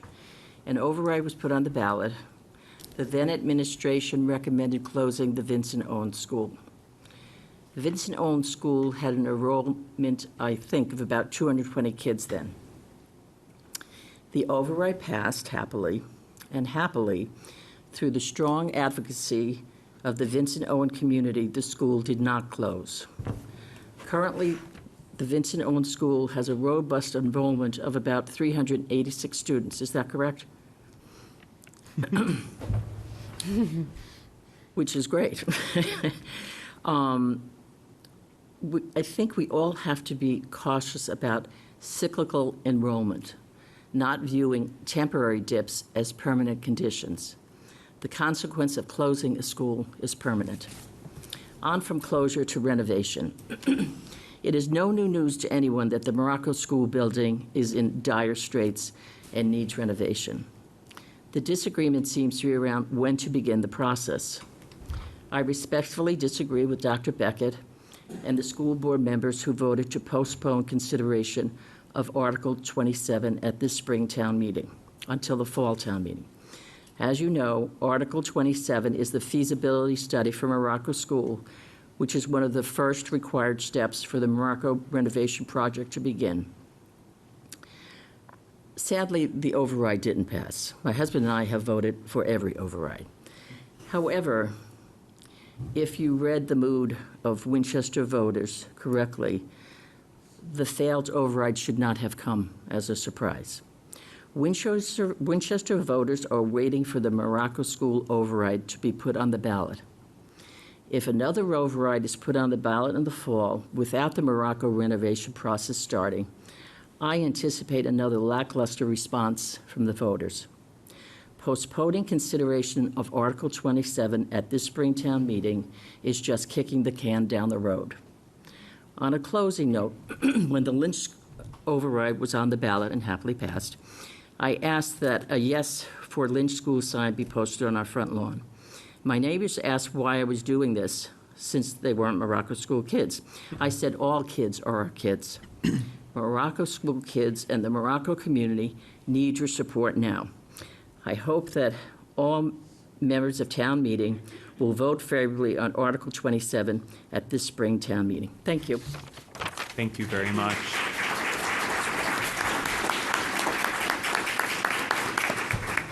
All right, so since we don't have a guaranteed order, anyone that wants to come forward, just feel free to come forward now.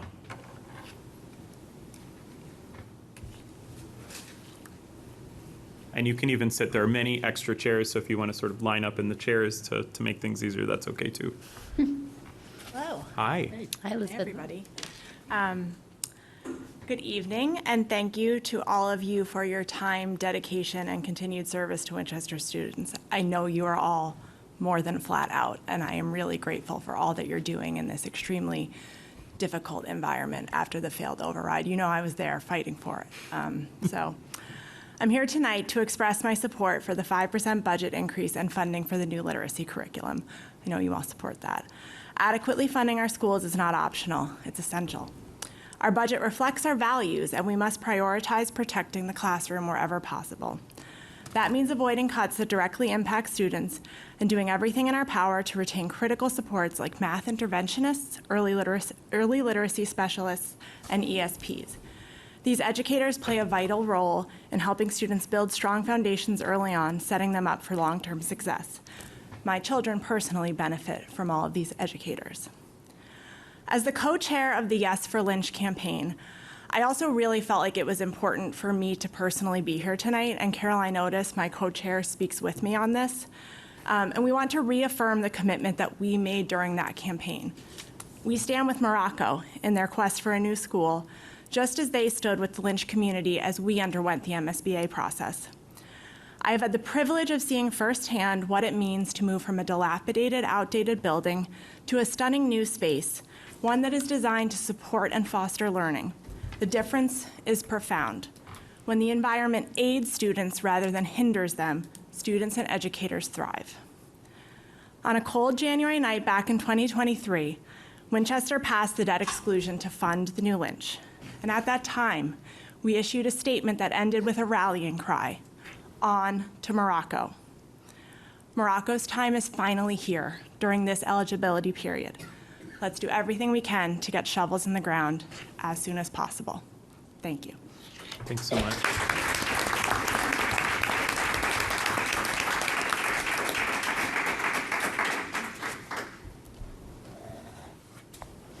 Hi, everybody. Thanks for the opportunity to speak tonight. My name is Jessica Roach. I'm a District 6 VO, parent of 4 kids, ranging from age 10 to 2. I'm involved in the community, having served in co-president roles on FAN, Parent to Parent, my preschool's leadership team, and through these roles, I've also been privileged to work with a lot of people in town on the Parent Inter-School Council.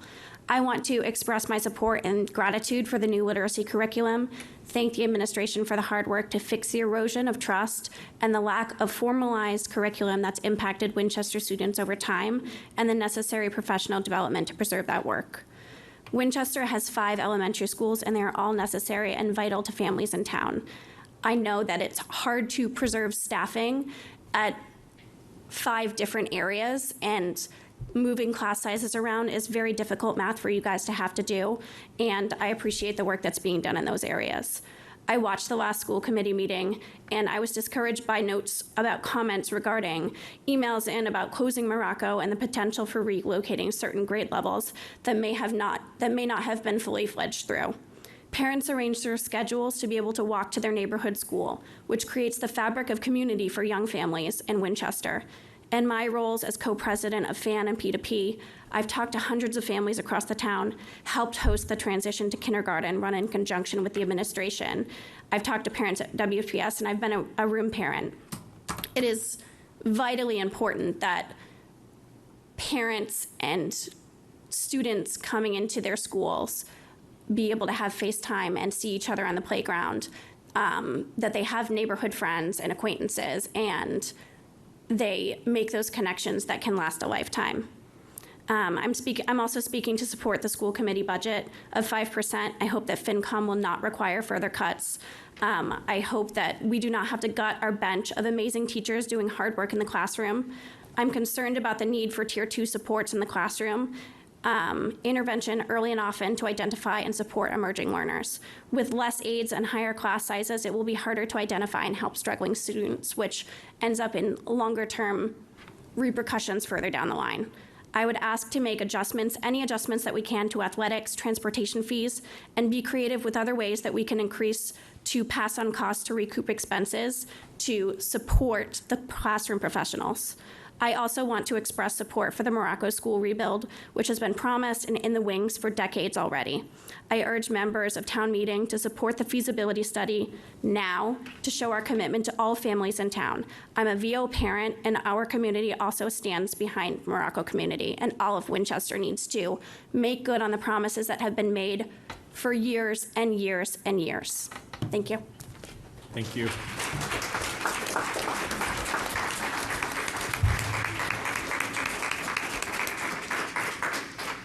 The mic is open. I guess Mr. Brady's coming.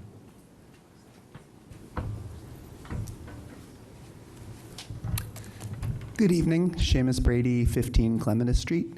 First off, I just wanted to thank Tim. I really appreciate, as chair, what you said when you made your remarks. I know, as you said, they weren't on the agenda, but they were definitely from the heart, and I think I really appreciated them as a member of the Morocco community. I think often I see it as a leader in education, there can be a hesitancy to apologize, but I have found, particularly in the world of special education, but just in general, that is so meaningful because we don't expect anyone to be perfect. I am very far from perfect, and I think being able to acknowledge that is just so powerful, and to your point, it just sets a great example for the kids. So I wanted to thank you for that, and I also wanted to bring you what I think is some exciting data. I know you all have been working very hard, and I appreciate that. You may or may not know, we now kind of have a group of Morocco families and other engaged folks in town who have been working very hard on what you might see on some of the signs over there. So we're kind of working on 3 yeses. We're talking about a yes for your 5% budget that you've worked so hard on, so we're strongly supporting that. We're talking about a yes on literacy, we're strongly supporting that. And we're talking about a yes on the Morocco feasibility study, we're strongly supporting that. And obviously, these are no guarantees, but we've been having conversations with town meeting members who are the people who will vote on this. And have we talked to all of them? Absolutely not. We've only had about a week, but we have been working to talk to as many as we can. And at this point, I feel very confident. We've already talked to about 70 people who have said they are voting yes on all 3 of those pieces. And we've talked to maybe 2 or 3 people who are voting no. So at this point, we just have a lot of strong support, and we're not done. We're going to work every single day until that vote comes on the town meeting floor, working to talk to people, answer questions, persuade them if we can. And I just want you to know that we're behind you and we're backing you, and that's the work that we're doing. So I want you to know you can rely on us to keep pushing for all 3 of those things, because we think all 3 of those things are important to our children, but also important to our larger community in the long term. You know, I really appreciated the first speaker who spoke about that historical perspective that really most of us don't have, you know, and I really appreciate that. I think that's important. So I'm really excited. I think everything is moving in a great direction now. There's a lot of energy. So again, I just thank you for your work, and I want you to know we're going to keep working on your behalf, and I think we're all going to get this done together. So thank you.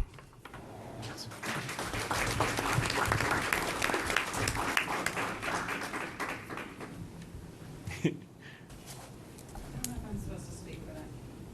can also ask a question. You can also ask questions. This is an an- open, I mean, just to be Okay. clear, I mean, I don't want to, because, Hi, everyone. The next, sorry. Can I be just- a conversation. Yeah, this can also be a conversation. So for the next two big meetings, I love that. this one as well as on Tuesday after we come back from April vacation, these will be more structured. So if there are questions you'd like answered or discussion points for the committee, we're happy to take those as well. So. Okay, awesome. My name's Alyssa Loring Torella. I am a Morocco parent. I have a second grader who's currently hiding under a table. She wants to leave. I have an incoming kindergartner. I have a 2-year-old at home. I do have a couple questions for you. So the proposed cuts for K to 5 are about $591 a student. McCall and Winchester High, have you guys looked at those numbers? Like a per student? No. I'm assuming that it's a little bit closer to 500 at McCall, rough math in my head, and then Winchester High, a lot less than that. So looking at K to 5 students and the just incremental growth that they have from the day they walk into the building, and most of them are, let's be honest, still having accidents, to the time when they're in 5th grade and they leave and they're like mini humans.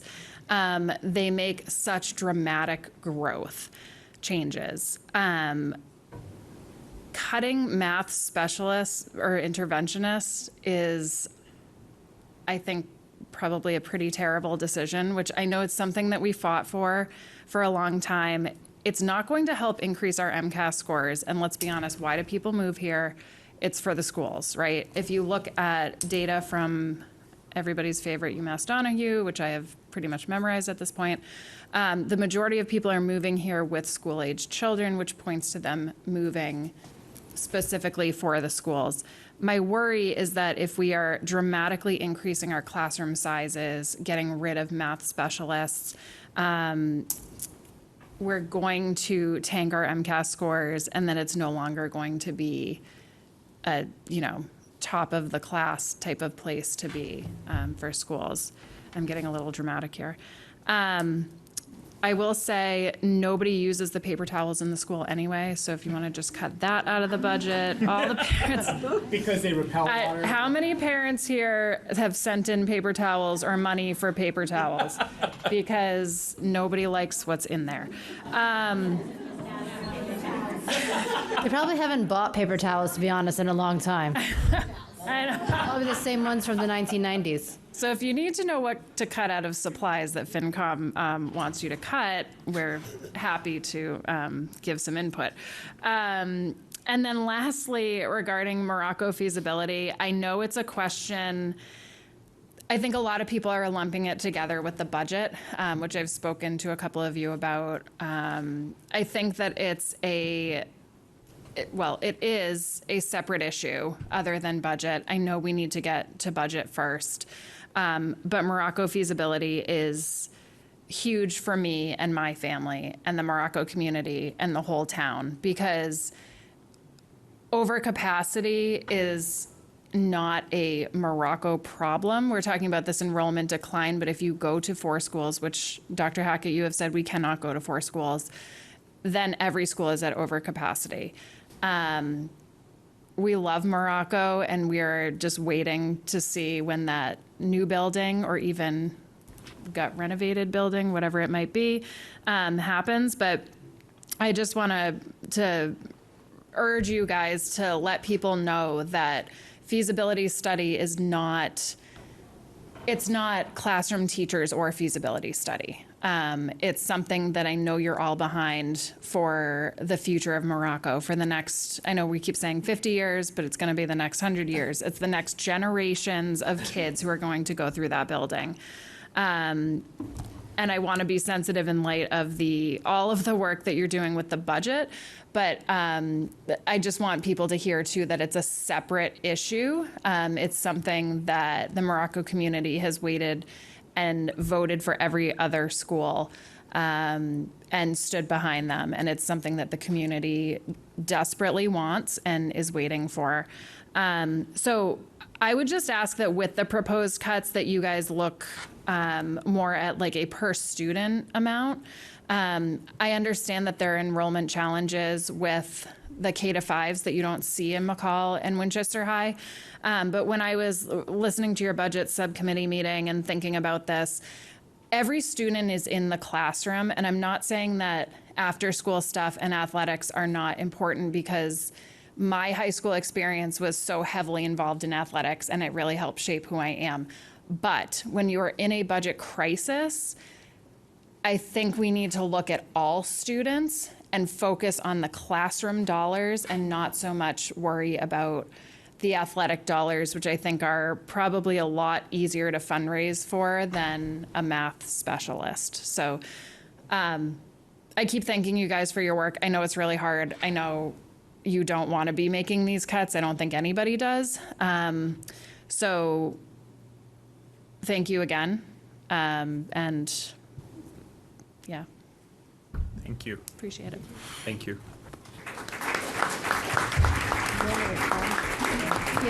Yeah, sounds like Dr. Hackett has. You want to some- stay, Alyssa? Yeah, you can Dr. stay. Hackett And answers. I'm not going to ask you questions, so Yeah, now it's our come turn. on forward and sit. There's plenty of seats, friends. So, first of all, you and I have talked multiple times, and I appreciate everything you said, and I especially appreciate the reaffirmation that everyone around this table wants a new Morocco, and I think that the question of when the feasibility study is voted on at town meeting has turned into an assumption that there's something afoot and that the Morocco building isn't going to happen.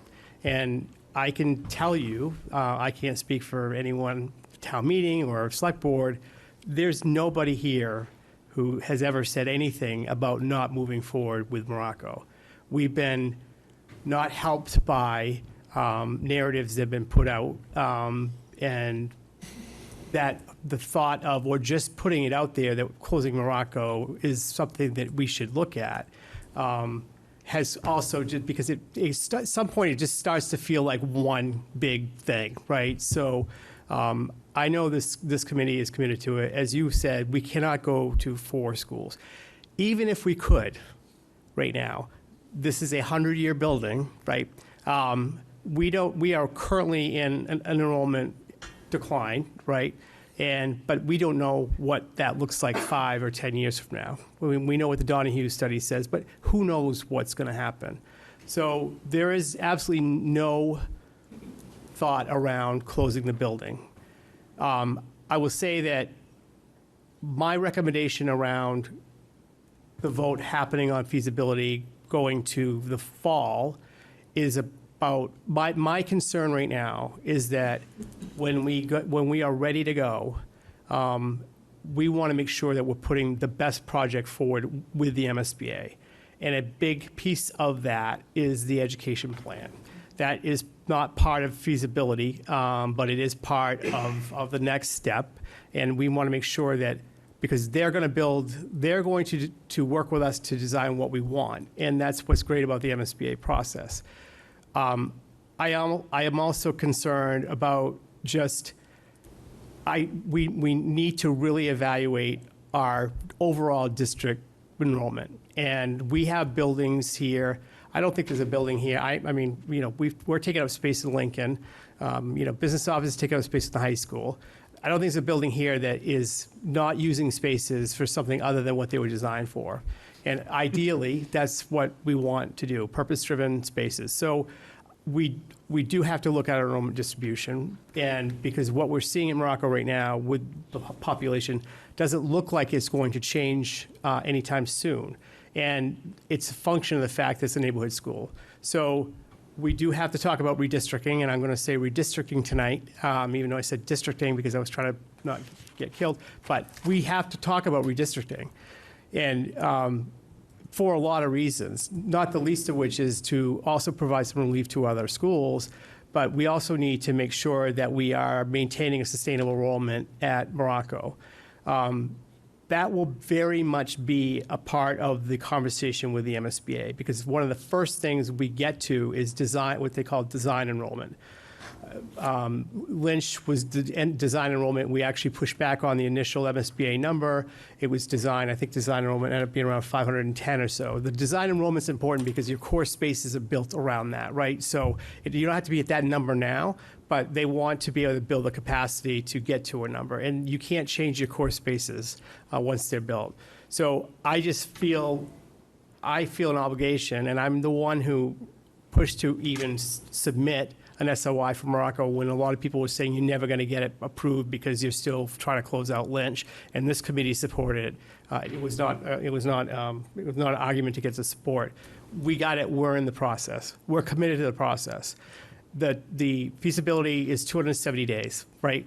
So the MSBA doesn't care when we vote. We have 270 days to deliver everything that's in that feasibility. Most of the things in the feasibility are not an issue. Like it's not a capacity issue for us. What I'm concerned about is the next step, because once you're done feasibility and you go into eligibility, then you're off. And we want to make sure that we are setting ourselves up for success, and even starting to click off some of the parts of I'm sorry, I'm losing that feasibility. Design enrollment. We want to make sure, because that's when we can lose time. From a submission standpoint, submitting it or being done with the 270 days in, this summer doesn't position us any closer to getting the project done than if we do it later. So I just want to make sure that was clear. I also want to clarify, part of the reason why we have been asked into eligibility is because we are interested and expressed our interest in a preschool for the Morocco community. Now, we're there now to discuss that with the MSBA, and if we are serious about that, then they will build the space for that program. We don't have that existing now, so we just need to make sure that we have the time to put that together. But I want to be clear also that this is not a district-wide preschool. So we're not building spaces for every preschool eligible student in Winchester. It is a building for, it's a design for the neighborhood that Morocco serves. So just wanted to make sure everyone's I have 3 understanding. follow-ups, if that's okay. It always comes in threes. I got 3 kids, I got 3 follow-ups. So in regards to the timeline, so as you mentioned, it doesn't matter when we vote, spring or fall. We sign the paperwork November 27th, and that moves us into the next phase. So we're not looking to move ourselves up. It's a question of, do we vote at town meeting now, knowing there have been some challenges with override, or do we vote in the fall, knowing that there's a potential additional override coming in November? So I just want everyone to kind of mull that over, because there's a lot of uncertainty and knee-jerk reactions still with all of the budget stuff. Understandably, it's a lot of work and it's a lot of numbers. So just to understand that November 28th, we're in the next stage of MSBA, regardless of when we vote, but there's just nuances of will we be looking at another override or not in November. 2 additional things. So pause on that. Oh, yeah. Because I just want to be clear. So that is when the 270-day period Yes. expires, right? Yep. But, so I think there's 2 things to say. One of them is, and you, both Mr. Marin and Dr. Hackett can correct me on this, but once there's an affirmative vote for the feasibility funding, there's a new, so can you just sort of explain, like, once that vote, affirmative vote is taken at town meeting, what the sort of transition that happens is in the process? Like, Does it what change your level of engagement? What does it change? And I guess my second question would be, because there's so much, there's like 4 things I want to parse out of your first of 3 things.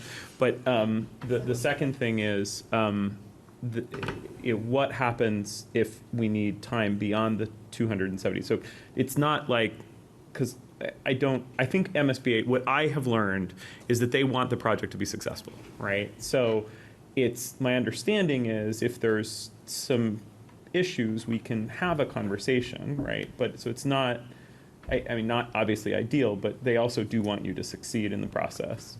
And then I guess the third, so I'll just pull on three threads. See, I told you. Yeah, it always ends up with three. But the other thing is, I mean,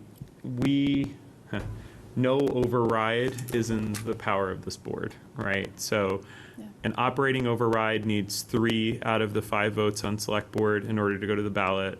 A debt exclusion override needs 4 out of the 5 votes on the board plus an affirmative vote of town meeting.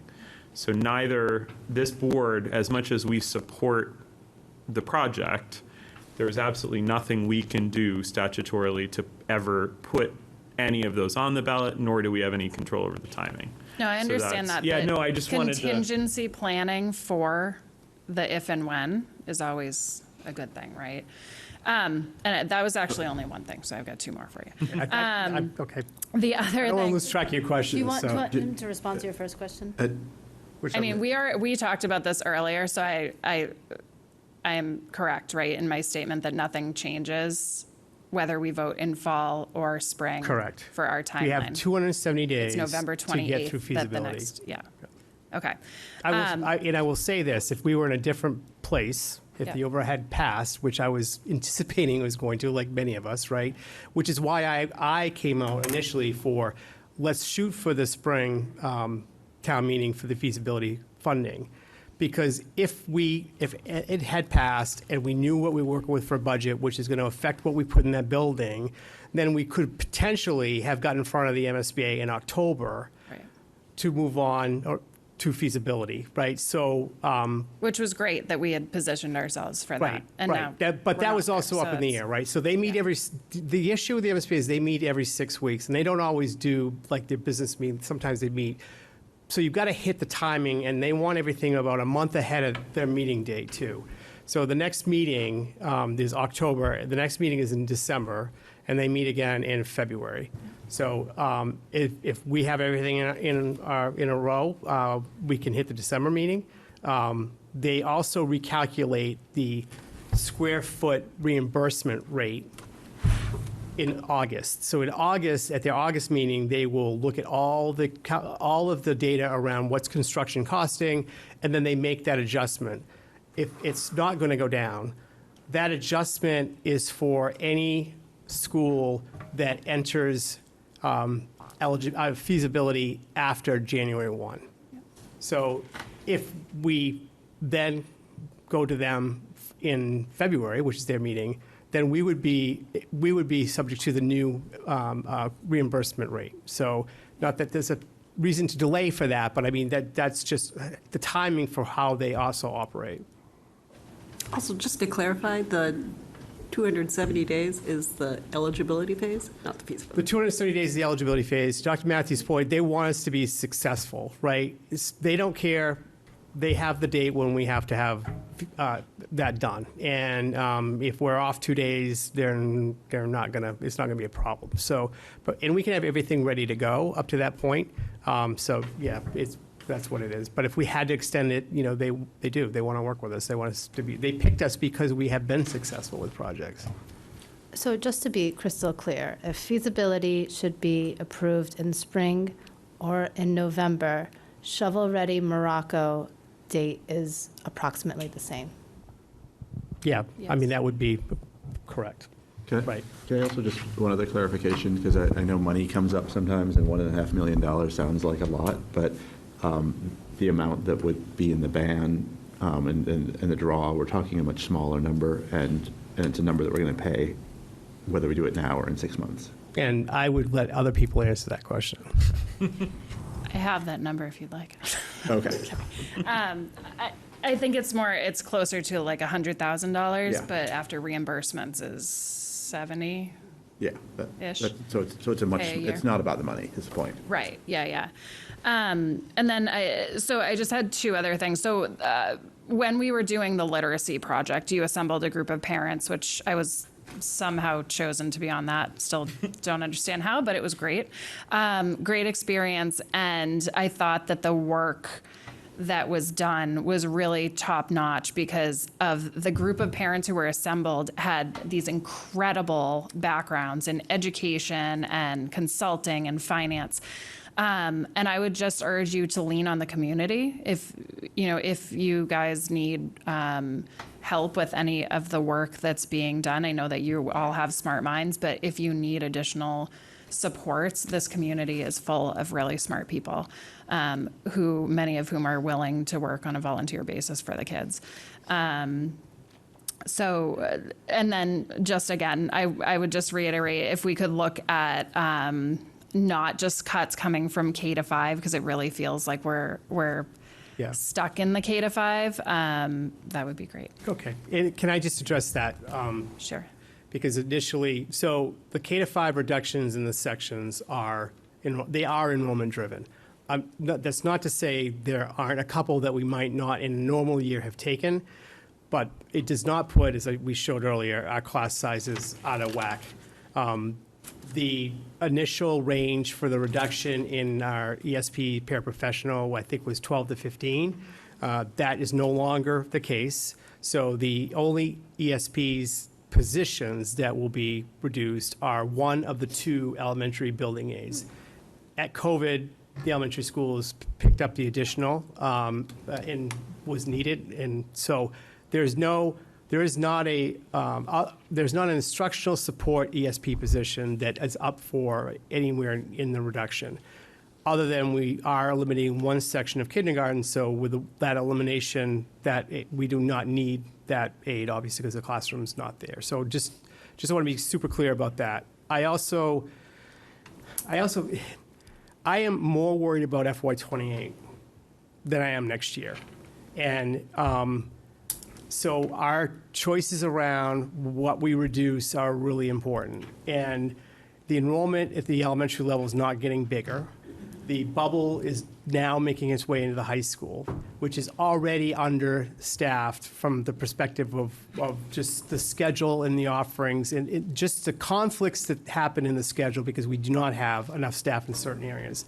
So that is why, from my perspective, I wanted to protect the current staffing there, because if we cut it now, we're going to be adding it back later, and that just doesn't make any sense from my perspective. So all the cuts hurt. Nobody wants to be doing this, but I feel good as can be in this situation that we've not eliminated any program, that we have.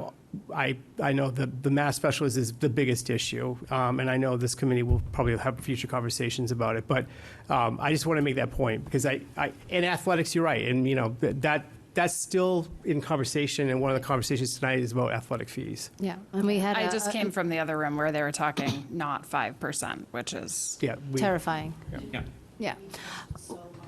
We spent a lot of time at Budget Sub yesterday talking about all of our fees. So I listened. Oh, excellent. Good. So we'll be bringing a recommendation to the committee for the committee's consideration today. Okay. If you feel like sticking around after public forum. We'll see how my 8-year-old. Well, thank you so much. I also enjoyed serving with you on the literacy survey team, and you're absolutely correct. It was a great way to bring not only parents, administrators, and teachers towards a shared goal, and hopefully with the passage of our Arts and Letters article at Springtown meeting, it'll bring that all to a reality. All of this, so that was 2 years ago, and it's been quite a journey, but I know our assistant superintendent likes to say sometimes to go fast, we have to go slow. And it was really that thoughtful process that brought in now this program that our K to 5 students, with the passage of the article, come this September. So thank you for your continued work to support our community. Of course. Happy to do so. You can certainly stay, but the mic needs to go. Oh, okay. Thanks. I know we just talked about the K to 5 cuts, but I just want to say thank you. For those that are leaving, thank you. We really appreciate you coming out tonight. I'm just going to make that disclaimer now because I know that folks often have other things they need to run off to. So we really appreciate everyone coming out. Look forward to seeing folks in the future. Go ahead, sorry. That's okay. It's nice to be back. I was here last week. You guys are probably going to be sick of hearing about early development from me before all of this is over. But if I could make a case for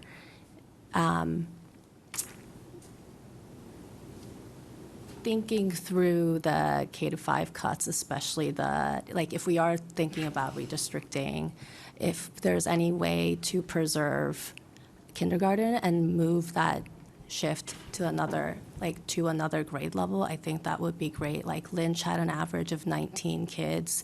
I know there's kids on the border of Morocco and, Lincoln. I know there are kids on the border of Morocco and Lincoln. Can we shift some of those kids over for kindergarten? Because, so I was looking through the plan for next year, and I know like my oldest is gonna get talked about a lot, but the reality is he's going from a classroom environment where there's and Dr. Hackett, I know you said this was like ridiculous, and so I fully acknowledge that. But what he is used to as a child who's delayed in like social sort of development is he's going from a classroom with 7 children per 1 adult. And he's going to be, because you're going from 3 sections of kindergarten to 2 sections of first grade, with, I think, 20 to 21 children in each class, he's all of a sudden going to a much busier classroom. And so that's going to be his reality. And as the kindergarten class is coming in, now the cap is at 19 and a half. And I'm glad that you guys have preserved the aides because that really changes my thinking. But and then there are, 5th grade sections that are 16 per class. And I just want to say that, this year we were talking to another parent, a child in Ms. Testa's class, and Ms. Testa, we love Ms. Testa, but because of the ratios that they had that early on, they were able to identify a child with a learning disability, which likely would not have been caught. These are the subtle cases that over the course of time really impact a child and later an adult's conception of oneself. That window closes at age 13. So if we're able to intervene on a child's neurodevelopmental sort of deficits before the age of 13, then they go from conceiving of themselves as a resilient adult, as a competent adult, and that's the difference between considering oneself as a failure, as someone who can't do things. And I think that really goes to show why it's important to have lower ratios for younger children, because we know that also, I shared this at the Finance Committee, human children are born so helpless, and without adult care and supervision, children perceive of lack of interest, lack of positive regard from adults, from people that they care about, as a threat to survival. It's not, you go play, it's going to be fine, you have a safe house, you're still going to learn how to read your alphabet. They actually feel it as whether they're worthy or not to be living, and that carries forward decades and decades later. That's sort of this fundamental conception of self that is at play that really cements in at age 13 when they're hitting, 7th, 8th grade. And we have to intervene before then if we're going to have an effect.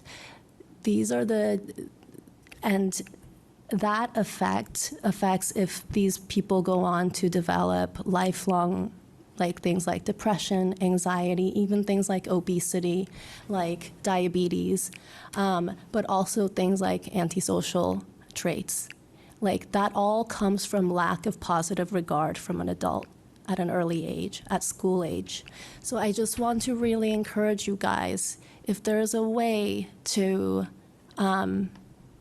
preserve the ratios and preserve resources for the youngest children, in any way possible, that I think that will carry forward as we go forward, because those children, they're they don't get into the college they want, they're going to be more resilient. They're going to be able to be like, you know what, people care about me. Like, I can do this. Like, I've overcome other challenges because people around me care about me. I can move on. My girlfriend broke up with me, my boyfriend broke up with me. That's okay. I'm fundamentally worth something, and I'm going to find a partner later in life. That's okay. They're going to be able to get up and move forward in a way that children that didn't have the attention of adults in those early, really important years didn't. So I just really, please support the young Thank you. ones. That was really beautiful. Thank you. Thank you for sharing. And if I could just clarify what I said, it's not ridiculous. I would love 13 kids in a classroom, but we have to have it in every school, right? That's the unequal balance, and I understand every school and every kid has different needs. So I would love to move in that direction, but we also need to make sure there's some level of parity among our schools and class sizes too. So I appreciate your comments. Yeah. I just think about the delta, the changes that a child experiences is also really important versus the absolute numbers, I think, because going from that environment to a different environment is different, and that, if we were to break it out over a couple of years, that would be fine, but just immediately having that happen, I think, is difficult, especially for the young. Yeah. And I understand that there has to be fair. Thank you. Thank you. Thank you. My turn? Welcome. Your turn. Yeah, you have the mic. Mr. Yeah, McKenzie. awesome. My name's Craig McKenzie, for those of you that I know almost everyone. I'm a math and technology teacher at the high school. I'm wearing my WEA shirt tonight, and it's good to see a bunch of WEA members, but I'm up here speaking on my personal capacity, so I thought that would be important to start. So 2 comments and a question.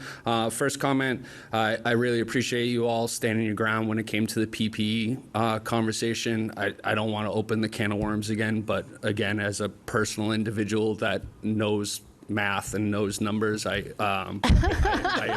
appreciate that. My next comment and question has to do, I wasn't planning on speaking tonight, but it came up in the conversation, which was great. A member of the Fincom, I believe, brought up the question of expenses versus headcount with respect to how the reduction's being done.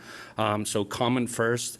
I largely agree with you, Dr. Hackett, that when you compare the expenses that are on your official budget, how much that would move the needle more than likely is minimal.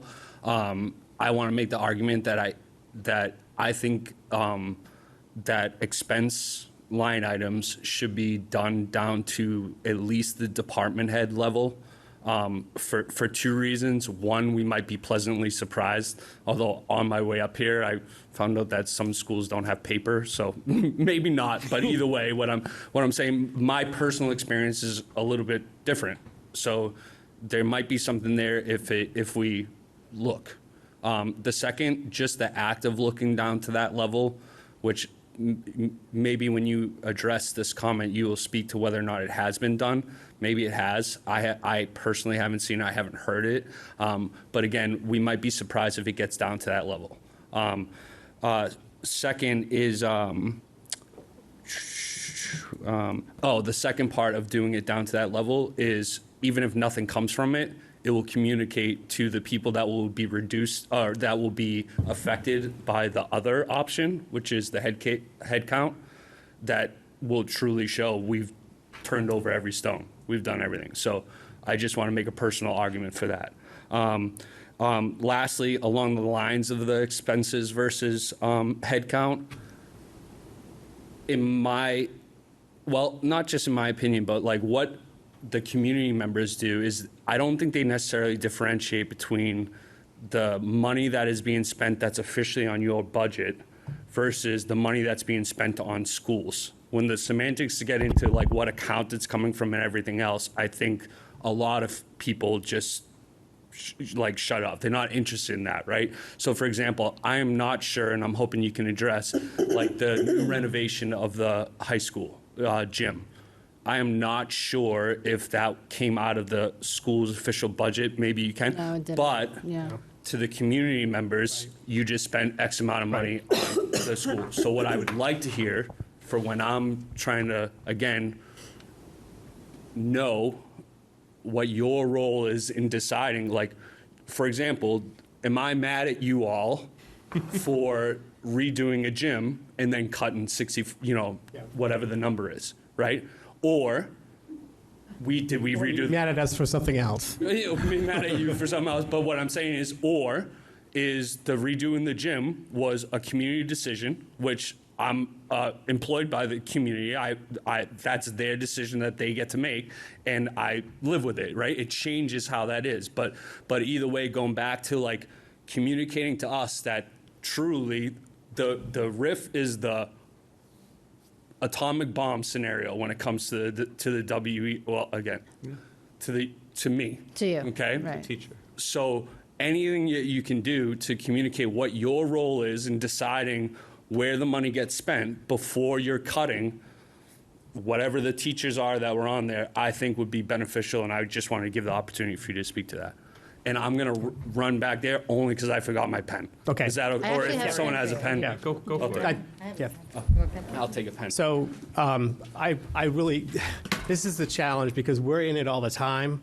So we don't think about making certain things explicitly clear because it's clear to us, so it doesn't even occur. And every time we have a meeting, it's always, for me, it's like, okay, where do I start? Because there are going to be people who have heard this already. Any capital project is not competing for dollars for the operational budget. That's a separate process, and others can speak to that. A new Lynch doesn't compete for operational dollars. Taxpayers may not feel that way, right? Because they get the bill for the debt exclusion, and they get that when Lynch comes online. And then if there's an override, they're going to get a bill that's going to go higher for that, right? So the impact for them, it's all kind of one thing. I also want to be clear about, like, we don't buy those crappy paper towels, first of all. If anything, if you walk out of here with anything tonight, know that we're not the ones who buys the paper repellent towels. So all custodial supplies that is all in the town budget. And when you heard about what the town covers, and Tell the select I didn't board. quite mean it that way, but when you hear the term indirect cost, right? So here, the town pays for all custodians, they pay for all the custodial supplies, they pay for all of that. That's in their budget. We have to report that, right? So, but it's not in our budget, and that's what's made this even tougher, is because we normally, I've been in places, that's where we'd first start, right? That's where we would look to peel back. I love that you said what you said about the supplies and materials, and I know that Dr. Alanama has already had conversations with directors. That there's not a hesitation on anyone's part to go there. But I also want to just remind everybody what you might have been here for the first meeting. We're not even sure we're going to get a 5% budget. Yep. Right? Yep. So I want to make sure that would be where we would then start to go. Oh, okay. That's what you're covering. Okay. Yeah. Just because I'm hopeful that if it's not 5% and it's something less than, and the town meeting approves something less than Then we still have some to. that, and I'm hoping that we don't have to cut any additional positions. Yeah. Candidly. So I just wanted to speak to that. No, that makes sense. I'm just hoping for a follow-up because I asked the question as like a softball to hopefully have you address. I kind of understand that those, what did you call them, capital, and then you said something else. Right. The indirect costs, Aren't yeah. part of it, but what I'm trying to get at is your role in when those things are being decided. So in other words, just to make it specific, like, was this committee and body in support of redoing the gym, which I'm in the gym every day, largely seemed okay to me. And again, I don't want to open up that can of worms, but what I'm asking directly. Yeah, so I can speak to that. So Let me, if you don't mind, let me just finish the question. What I'm looking for is when I decide who to get mad at that I'm losing a colleague and the class size might, although it seemed that you did that a decent job, is that it's not happening, which is great news, right? I'm trying to weigh that with, did you also buy a new gym?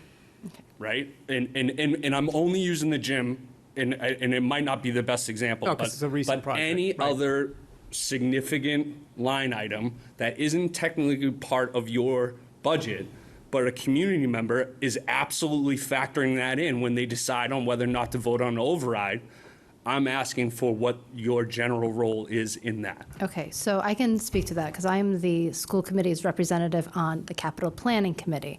And the capital planning committee prioritizes all of those capital and building maintenance requests. It's this long queue. It's about $80 million, and we have about maybe 30 million or 35 million of identified funds to allocate towards that. So they go through something called a stabilization fund. There's a building stabilization fund and there's a capital stabilization fund. So the chair of the capital planning committee calls it the Hunger Games, and every spring and summer, all of the departments come together and put together their priorities, as we do as well. Now, for the last capital cycle, which didn't include the gym, and I wasn't serving on the committee then, so I can't speak to that specifically. We brought forward the Lincoln Chiller. We brought forward the carriage house. What else did we bring forward? There were a couple of other projects. Ambrose repairs. Oh, and then, yeah, there are a few repairs at Ambrose. The walkway at Ambrose had to be repaired. Those are school-specific. But I serve on that committee along with appointees from the select board and various committees around town. Finance committee. Finance committee. I think there are about 8 of us, maybe 9. Planning board. Right. So it's across all of the boards in town. And we prioritize, we rank. Oh, and town hall, that was a big project too. And then we rank as individual members, and then we get together and we make a recommendation that goes to town meeting. And just like every red cent in this town meeting allocates those dollars, even though they're coming from a building stabilization fund or a capital stabilization fund. Either way, these are different pots of money than the operating budget. So it's so we prioritize it as a committee. We bring forward a recommendation, but it's up to town meeting to allocate those funds. And as far as school representation, it's me. Okay, well then I'll ask directly, were there any things brought forward on this year that we're about to do reductions for FY27? Could we know what those are? For the stabilization funds? That the school committee voted to move forward with those projects, like, and again, I'm purposely using hyperbole here, like fixing the sidewalks.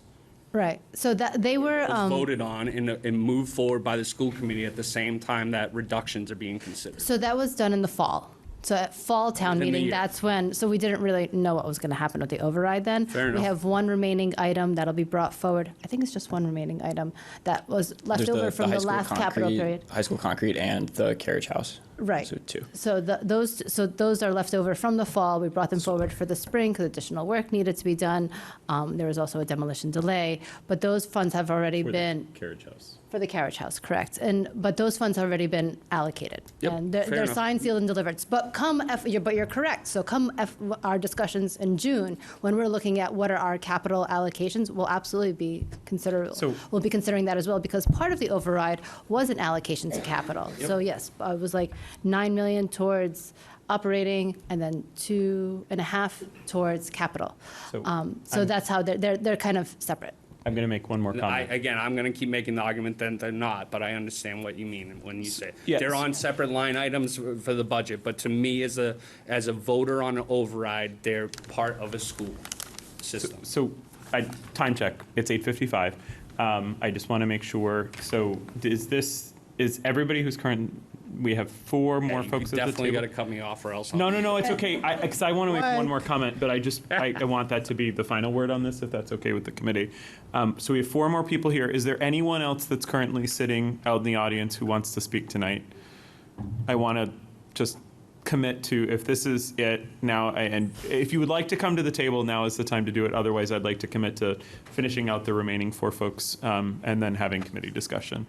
All right, I see Ms. Conti is running around. So come on to the table, and then we'll kind of, if everybody's okay, we'll commit with that slate of folks being it for tonight. It's not your last opportunity. We'll have a standard Zoom meeting next week with public comment, as well as a larger public forum on Tuesday, the Tuesday after break. So, but I just wanted to, in conclusion, one of the things that's challenging about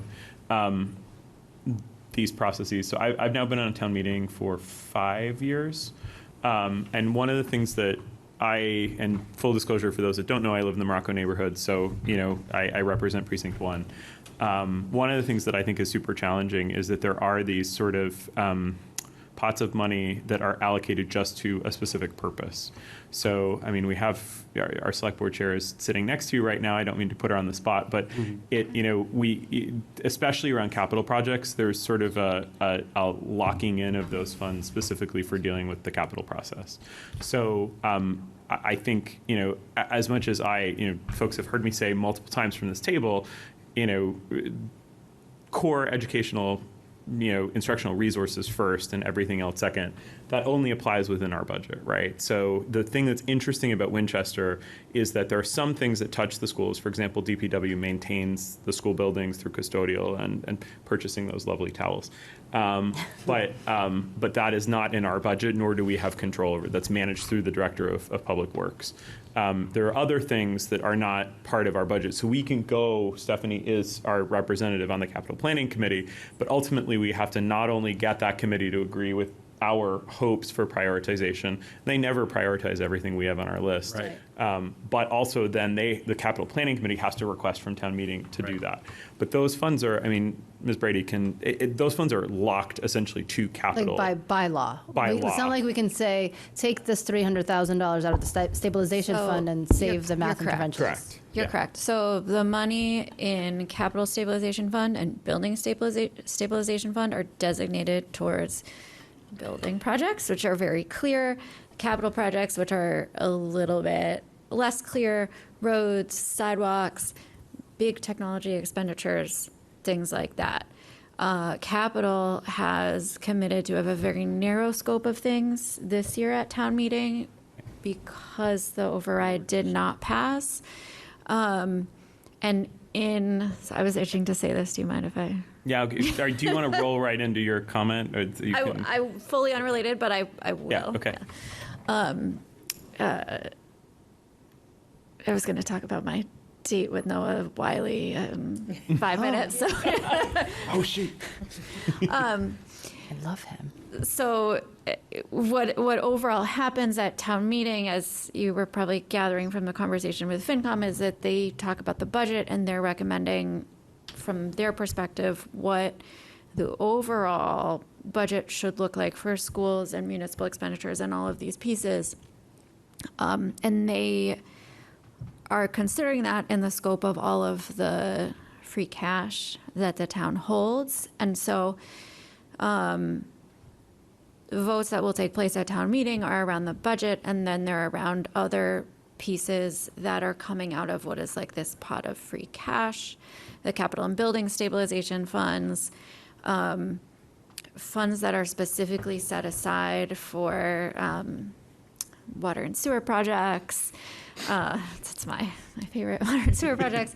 Other things. So while there are kind of like trade-offs in this is a expenditure out of free cash versus this is covering the budget request out of free cash, they're not all looked at in like one big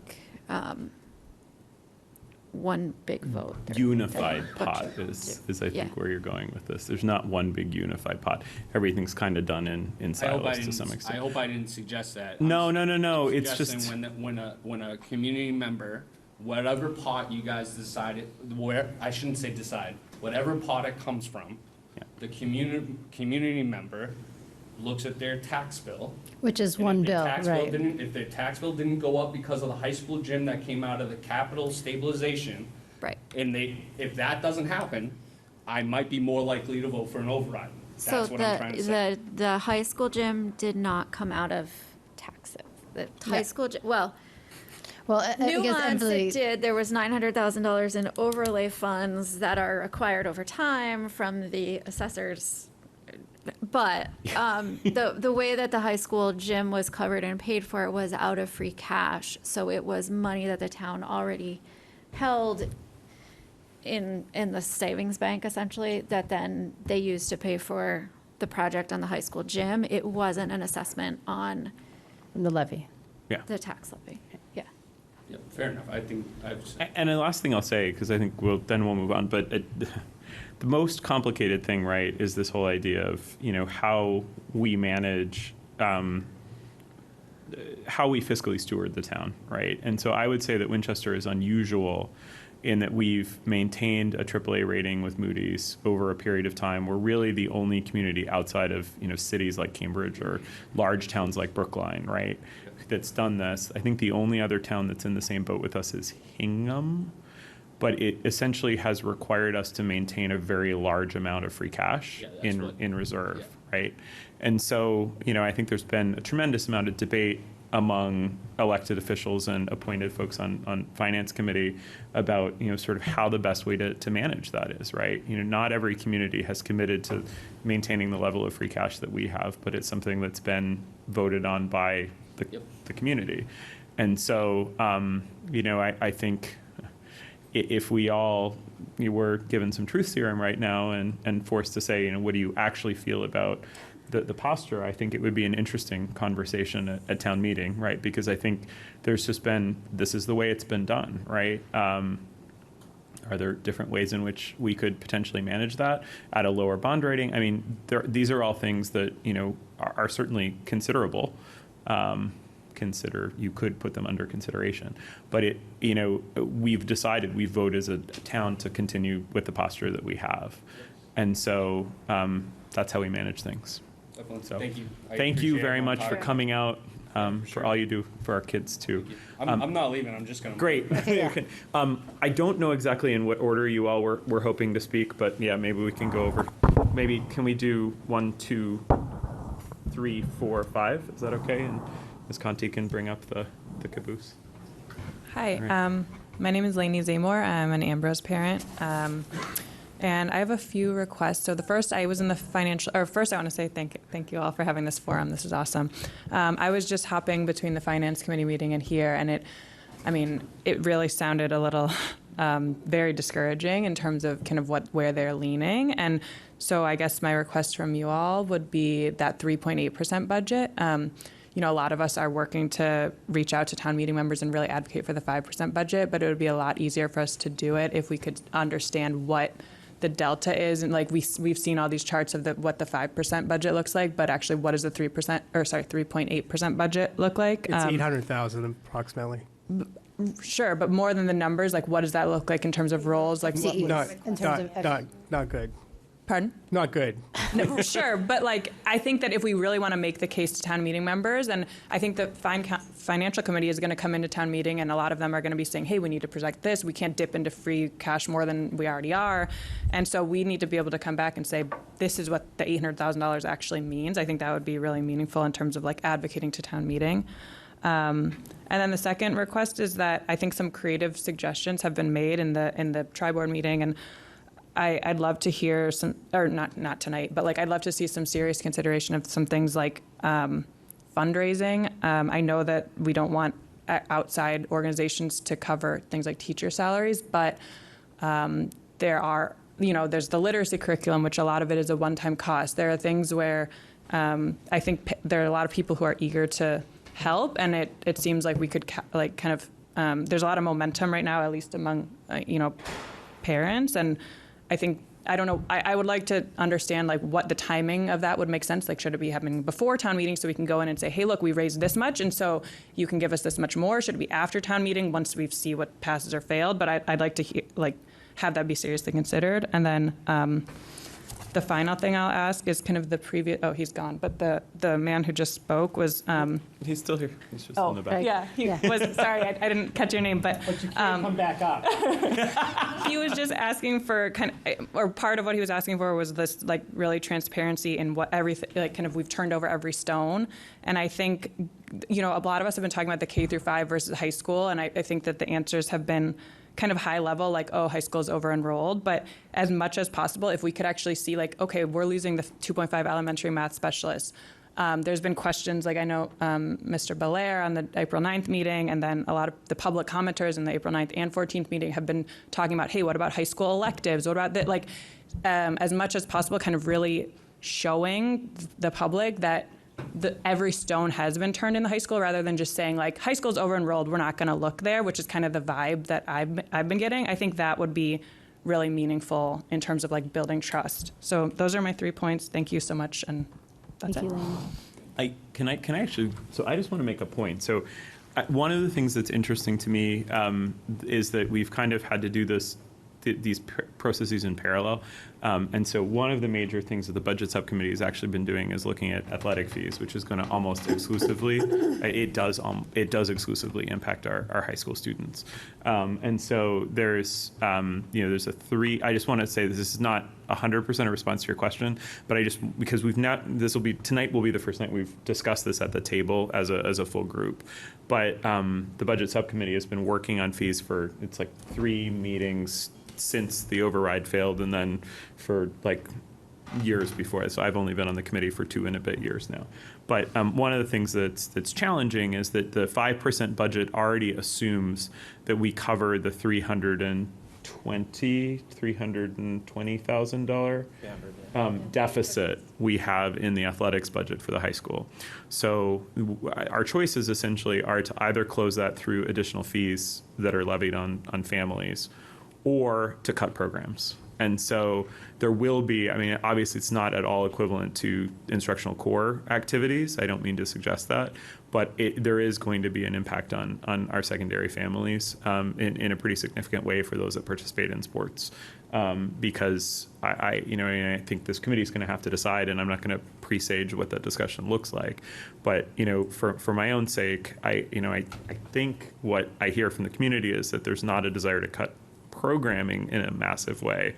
So, in the override failure scenario, we knew that we would have to, the 5% budget doesn't include that deficit, so we have to make it up through fees. So that will certainly be one piece of it where we are looking at how, sort of there's an impact on secondary families.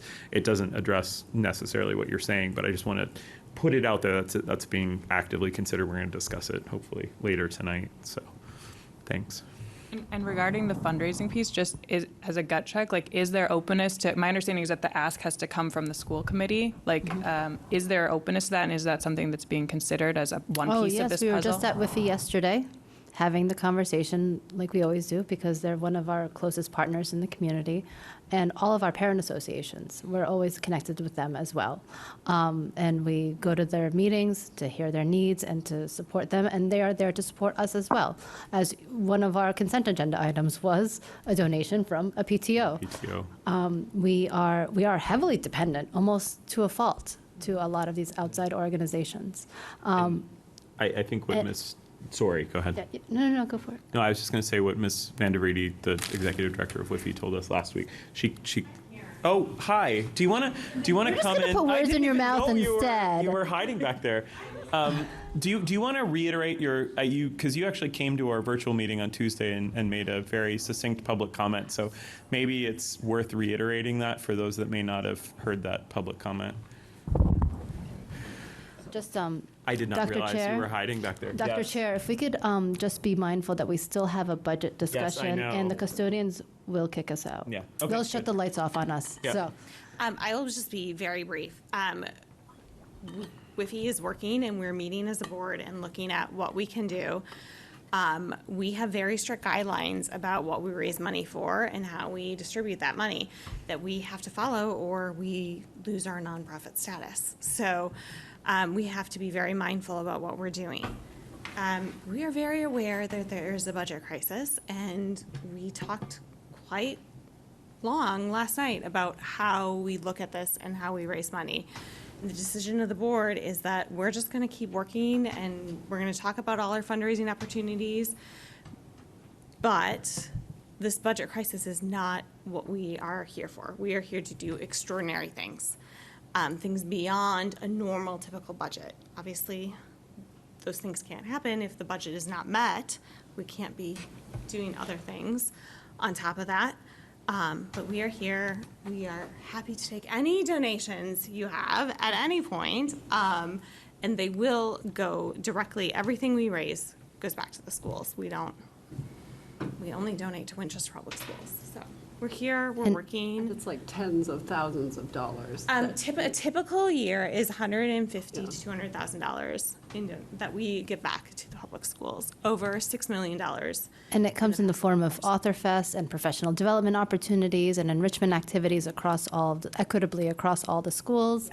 And we are so grateful for that partnership. But you did last night at your meeting, you told an excellent story about what happens when we use donation dollars to cover salaries, to cover positions, even if it's just temporarily, as a plug, that it creates a lot of uncertainty and job insecurity. So we don't want to create or put ourselves in a position where we can retain person maybe for one more year, but then be put in the same situation in the following year. That it's just not a sustainable way to fund those positions. So I appreciated you sharing that perspective. Yes, there's a lot of historical evidence that if people see private funds pay for what should be paid for tax dollars, then people don't want to put their tax dollars to work. So Thank you. that's where we're at. Right. If you could pass the mic down, that would be great. Thank you so much. I'm Allie O'Neill. I teach fifth grade at Lincoln. Thank you for giving me the opportunity to speak, and I want to say thank you for the support that I heard in terms of class sizes tonight. Just knowing how important that is. I could be up here for a really long time talking about all the different ways that our jobs have changed as long as I've been here for about the last 10 years. I've taught in different districts. I have friends who work in different districts, and so my focus right now is thinking about the Tier 2 instruction. That Winchester ultimately is really kind of behind the times when it comes to that, and the impacts that it has on our students and our ability to support them, because that is all we want to do. We want all of our kids to be able to, for lack of a better cliche term, like do the best, like be the best that they can be. And sometimes one of the biggest issues can come from like where their confidence is. So I just want to speak to that. This year, I have a student who benefited greatly from Tier 2 math instruction. It is not an exaggeration to say that it changed her year. She didn't suddenly have stomach aches when it was math time anymore. She didn't avoid the work.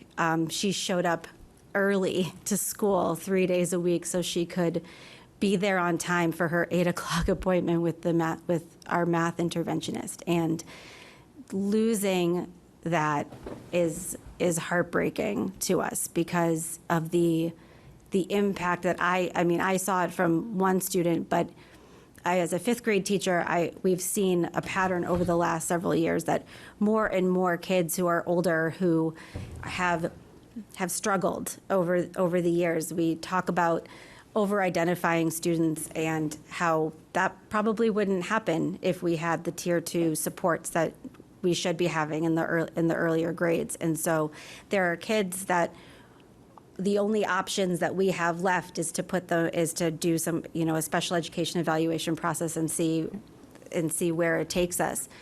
And I feel strongly, and I think a lot of my colleagues, and I feel strongly that in the long run, the benefits of keeping that Tier 2 support is going to outweigh that, because we're going to be identifying students less than we are right now. And even though I just had one kid this year benefit from it, I know that many did. And I'm just glad that we were able to make the differences, that our interventionists were able to make the differences that they did this year, and crossing our fingers that maybe we can keep that going. So thank you. You said grade 5, right? Grade 5. So that student so that student was in your grade 5 classroom, presumably could have been in our district for 5 years already. Right? Yes, she came in second grade. Yeah. So, but did not have access necessarily to that support prior to this academic year. Right. And it's not uncommon. So you see students who are very strong in some areas and some students who are not in others. And sometimes that can just be, I don't know, I wasn't a great math student either. I clawed my way through until the very end. And I think it's one of those things where as that student gets older, they start to see the gaps between them and their classmates. And so even though they don't have a math learning disability necessarily, they are fully able to access the math curriculum, their confidence at that point has been impacted so intensely that it all becomes a big mess of the same problem. So even though my student could do it, she needed that just individualized time or smaller group focused on what filling in those gaps that she needed to have. And now it's not just about her math skills, but that she feels good about it. She feels more confident in herself, and she's not trying to run away at every math block of the day. So I really appreciate you coming and talking, because I think, I've said before, it's the ability to deliver just in time or at the right time support that we are often, I perceive us to be lacking, right? Which is, it does have an impact on social emotional health. Yes.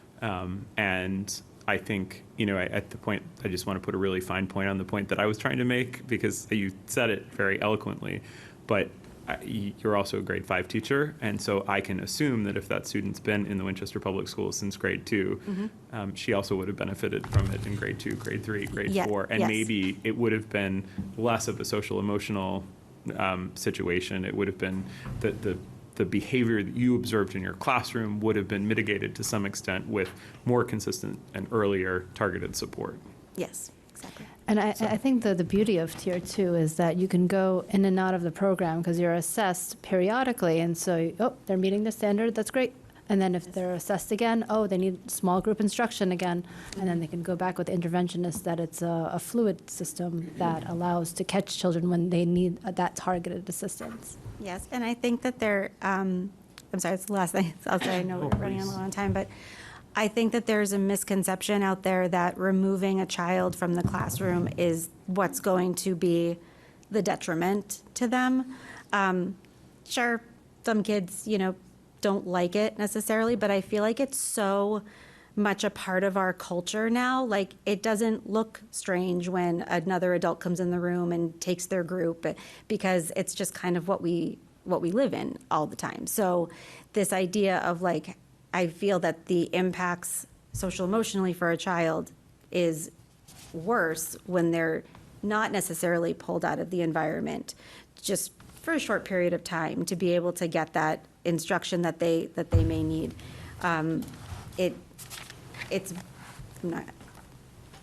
It's worse. It's not, I think, that not taking them because we're concerned that what will that look like is not as big of a concern as I think some people might think that it is. Yeah. Thank you so much for everything you do for our students and for coming out and speaking with us. I know one of the real privileges of this unfortunate situation we're in is that we've gotten to talk to a wider group of our educators. And so I really appreciate you coming and speaking with us tonight. Thank you. All right, three more Morocco parents to go. Thanks so much. Anthea Brady, 15 Clematis Street. I wasn't going to say anything, and then I was really well behaved for the first meeting, and I didn't say all that much because I was told not to. So that you could have your meeting, not. We didn't tell you not to say anything. That didn't come from us.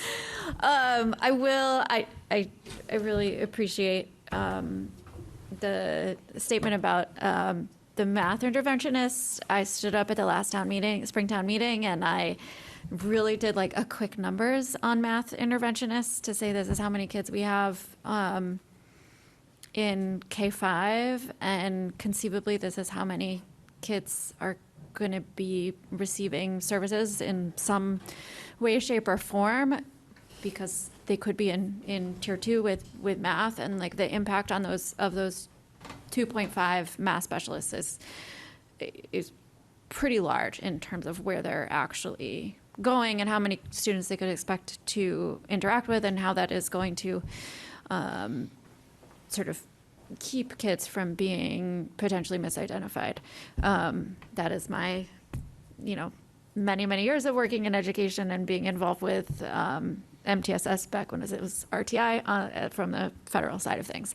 What I was going to say, and I was going to be really brief, is, and Alyssa channeled it a little bit, but I think in the conversation about Morocco, because, Morocco has really shown up and is doing a lot of organizing and is both energized around a potential feasibility study and also worried about the future of the school, is I would urge you, and I say this from my select board perspective, urge you to move quickly to get a group together to do that type of, similar to what you did with literacy, of getting a group of teachers, of families, potentially kids, because they're really using the building, like getting a group together as soon as you can, and like making a motion to get a group together as soon as you can, so that the whether this passes in the spring or whether it doesn't pass in the spring and goes to the fall, that there is already a group of people dedicated and working towards Morocco feasibility and planning, and that you have them. A lot of them are the people who are still in the room. They've made the time to be here tonight, and they have plenty of other commitments, kids among jobs and all that other stuff. So I would really urge you to consider how you can support the community by convening a group as quickly as possible. I know your heads are in budget, obviously, but as quickly as you can. I think it would really be appreciated for folks to lend their voices to the work. Thank you. I think it's Mr. Eaton next. Thank you. Matt Eaton, 5 Dean Road, Precinct 1 town meeting member. And I guess, as everybody's aware, there was a pretty big sort of emotional reaction to the decision to not do the feasibility study or not put it forward in the spring. And that emotional reaction has kind of turned into a big movement in sort of the northeast corner of town that's sort of ended up with town meeting members, such as myself and Tim, getting a lot of emails, a lot of very long, very well-populated text chains, a lot of people in person sort of looking for support to block the postponement of the feasibility study and vote for the approval of the motion. Let's say that happens. What happens then? And it goes to a vote? Well, there's going to be a discussion at town meeting. No. Dr. Hackett, could you answer that related to the if timeline? it's successful. It's successful and it gets two-thirds at spring town What's the meeting. plan? Or is there a plan? Or would that be terrible? What's the... we've got 270 days. MSBA doesn't care if it's spring or fall. So it does not fundamentally shift the project, because we have to play by the MSBA timelines. And I would not see us being able to get to a meeting with the MSBA earlier than December either way. So it doesn't matter when it happens. We've got plenty of work to do. It just has to happen. Could you just speak to the trade-offs, though? Because it sounds like your answer there just sounded different from the conversation we had when we made the decision. Are there trade-offs? Well, the conversation, yeah. In this, I'm answering your question specifically, right? The issue that I raised is that our ability to put together a compelling educational plan, and we have enrollment issues that I think we need the time to explore and have a conversation around, because that will be part of the next step. Because once you're done feasibility and you go into eligibility, it accelerates the workload, and the workload then becomes about actually designing the building. So there's a lot we can do to prepare for going to eligibility that will then help us go through that process more quickly. And I've heard some of the comments tonight. I mean, getting people together, all those kinds of things. I'm just speaking to the only thing that would be accelerated would be if we were able to hit a MSBA director meeting in October if they are considering the movements from one category to another. After that, we're going to be in December at the earliest. So that doesn't matter in terms of the timing of the vote on funding the feasibility. That's Dr. Hackett, if I could ask a follow-up, I think a big reason why the committee voted to delay until the fall was to give more time to develop that educational program you talked about. If town meeting allocates or votes affirmatively on the feasibility article this spring, could you get a competitive, high-quality program model together for the MSBA? Yes. I think there's so much work to, no, I don't think we can. I think we need the time. So, we're going to be, end of town meeting is going to be in, mid-May, right? School's going to be getting out pretty soon. Place is going to empty out. So we need the ability to spend time with people, having conversations about what they want Morocco to be. We need to evaluate our enrollment. Ideally, we would be doing some kind of redistricting to make sure that we can provide a sustainable path for Morocco's enrollment, because right now there's no indication that it's going to level off. So that will become part of the MSBA process, and it all depends on our ability to deliver a strong educational plan. For example, if we have in the educational plan we want a STEAM room, which is we have at Ledge, they're going to ask, how are you going to staff it, right? So right now, we're dealing with a budget reduction, and we're just trying to make sure that we have class sizes that are manageable. We can do it, but I would be concerned that it won't be the level of quality that we want it, and we won't get the building that we want. So, but if the town meeting votes feasibility funding, then we have the available funds, but I don't know that we would be able to accelerate anything with the process. The concerns I've heard have been more related to if it's on the spring versus on the fall and all the competing money that is being considered by town meeting. But that's not my concern. I mean, it's either voted or it's not voted. I'm concerned about the ability to put together a quality educational plan. And also, not for nothing, but we have 6 elementary sections that are going to be gone next year. So the involvement of staff, bringing on new people into the process, I mean, we just need the time. And if there's not a quality educational plan, then is there the possibility that the MSBA would say no to the project?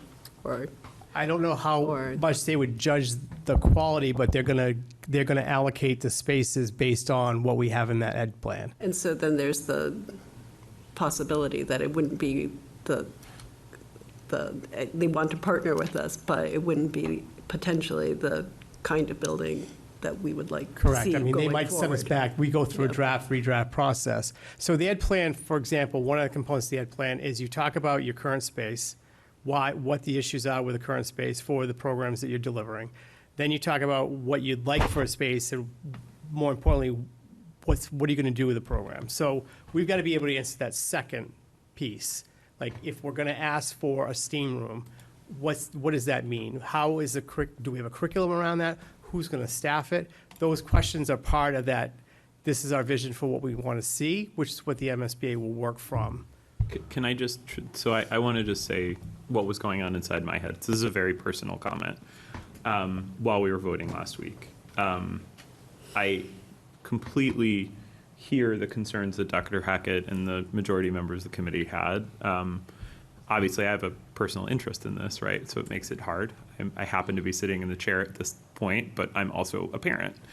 And I think the things that were going inside my head that sort of led me to understand where other members of the committee and the superintendent were at largely revolved around, it feels like right now the community's at a kind of low ebb, right, in terms of its because of the failure of the override, I think everybody is kind of, conceptualizing things in not particularly, we're looking, right now we're making reductions, we're looking at cuts, we're looking to raise fees, both on our side as well as on the municipal side. We're trying to eke out every little bit of revenue. As one of our educators said, we're trying to turn over every stone and find funding. I think, where there is a threat, right, is around what ed plan emerges and what that means in terms of what Morocco looks like. And that Morocco commitment that we're making is for 50 or more years. And so if what emerges from that is a slimmed down, scaled back version of Morocco that reflects this sort of low ebb in the sort of feeling of our community, I think there's a real threat that we'll have built a Morocco that it meets this particular low moment, but doesn't necessarily meet the moment of the next 50 plus years, right? So, to Dr. Hackett, I just want to put a really fine point on what Dr. Hackett said around the steam room, right? Like when we were building Lynch, there was all this excitement, right? And so we were able to sort of build an aspirational school that reflected where the community was at that point. The community is at a materially different point right now. And I'm hoping, obviously I can't predict the future, but I'm hoping that everybody sees the hard decisions that are being made right now and how that would be helped by going a different direction with, a future override vote. But can't guarantee that. But the challenge with Morocco is that I think we are at risk. I mean, we would fight as hard as possible to put forward the best possible plan that's available. But we're also mindful of the fact that, there's 192 town meeting members, right, who might have, and I'm going to be very transparent and tell you, we have received emails saying, why do we even need a new Morocco? Couldn't we just tell MSBA to go away and do some kind of small budget, quick fixes, maybe the windows and, sort of fixing some stuff up to make it better than the $900,000 we spent last summer? But are we really as a community at a point where we want to invest in a new Morocco? My response to that was the committee's voted 5-0 in favor of pursuing the MSBA process and continuing that support for the school. But I don't know. I mean, we're at the mercy of town meeting, right? So, but for me, I guess the question is, if we go forward now, it shows commitment, right? It shows that the committee is behind the project. And that was where my vote personally came from. But I do understand and sort of, I struggle with does it sort of put us in a position where, we're committing to the current size, which is roughly 2 sections per grade as opposed to 3. And that means we've got, schools that are larger. And so it'll always sort of be locked in as the smallest school in the district. Right. And maybe that does reflect the current reality. But if we redistricted and figured out, some of the oddities of that 2012, 2013, for those that were there at the time, the oddity, Ms. Conti was there at the time, the oddities of that, now 13-year-old redistricting process that kind of made Morocco by design kind of small. Right.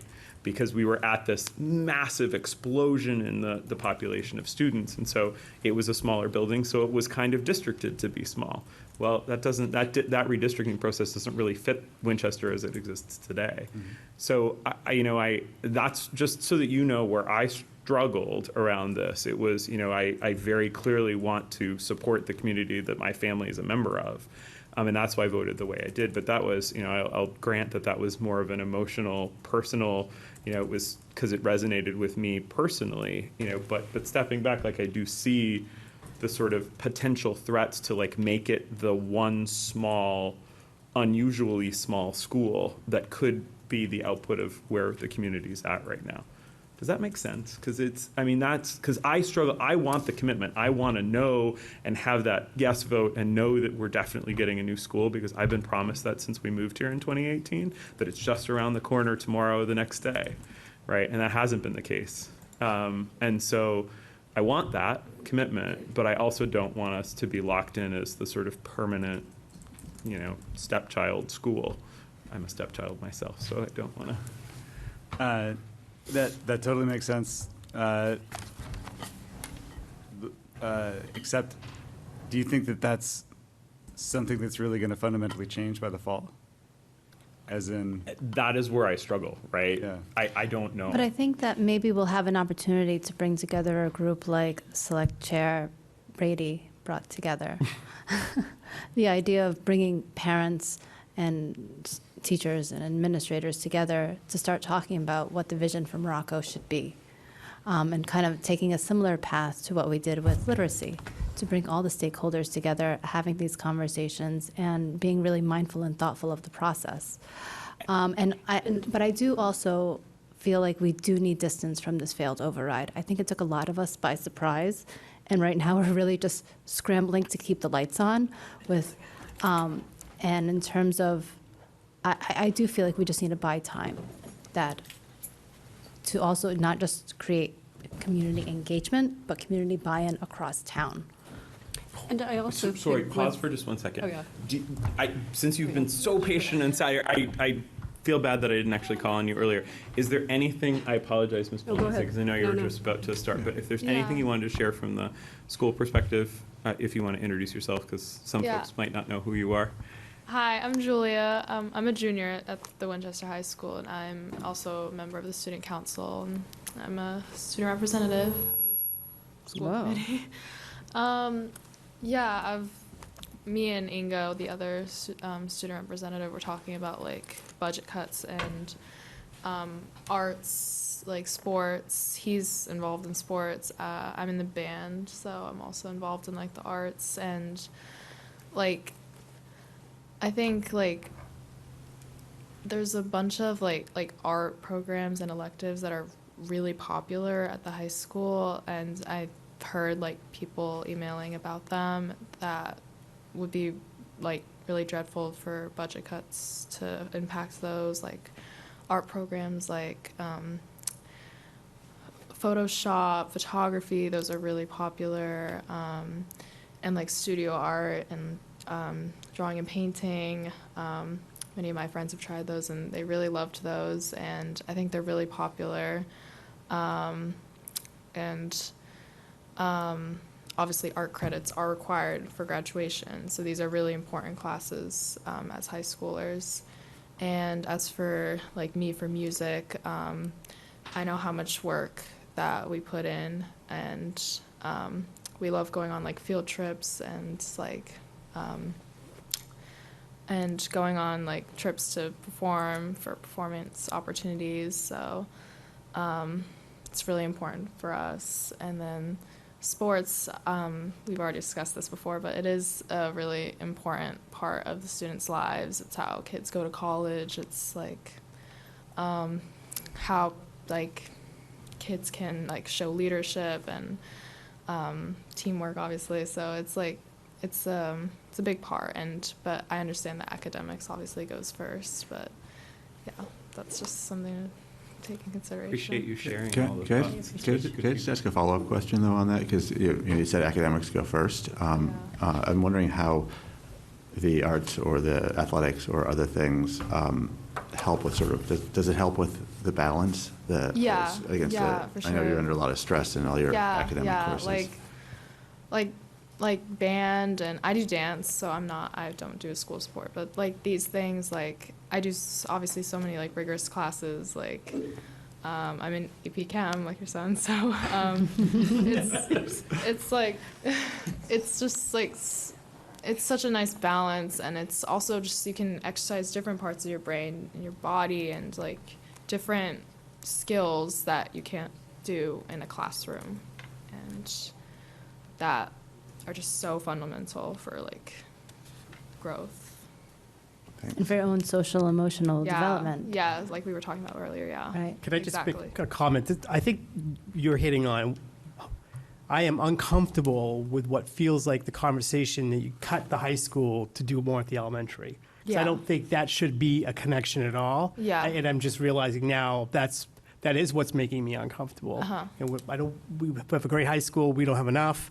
I don't think the high school should have to cut people to do more at the elementary level. So I know not everyone's thinking about it that way, but that's how I've been thinking about it, and I'm just realizing that I think that's a false choice, and I think that's what, yeah, right. I think the one thing I was thinking about while you were talking was our youth health survey. And those results were reviewed by this committee. And you guys are stressed. It's a stressful time to be a high schooler. And the yeah. ability to give you options Yeah. that allow you to explore different interests and to maybe even give you a respite during the day. And meet Yeah. your graduation requirements. Yeah, yeah, and it's also just, Absolutely. like, That's- if you're not very strong in a classroom, but you're strong in other like realms. So then you walk into another classroom and you just get your confidence back. Yes, exactly. I love that. Maybe you don't feel confident or comfortable in like a history class or math class, but you step into like drawing and painting and like This that's is why just, like, your it's zone. so important to have you at the table. Yeah. And I really appreciate Oh, you sharing that perspective. And Dingo as well. Thank him for, I know yeah, he's yeah. sick tonight. He wish he but- could have come, but yeah, he cares about this a lot too. And we're sorry to keep you up so late on a school Oh, it's night. okay. Yes, thank you. Now, go. Thank you so much, guys. All right, so Thank why you don't for we wrap it up you. with So Ms. please Conti? feel I free know- to stay and join us, but it's up to you. Yeah, I think you were about to duck out, which is very wise. Thank you, Mr. Eaton. We appreciate it. I know Ms. Bolanese had a comment. I don't know if it's still with her. It's lost. Okay, I'll all remember it right. at some Sorry, point. I apologize. No, it's I just okay. That didn't was want to lose important to the hear. chance because that was my fault for not calling on our student representative earlier. Ms. Conti, bringing us home. Hi, I'm Laura Conti for Highland View Ave. Thank you for the open dialogue and listening and engaging with all of us.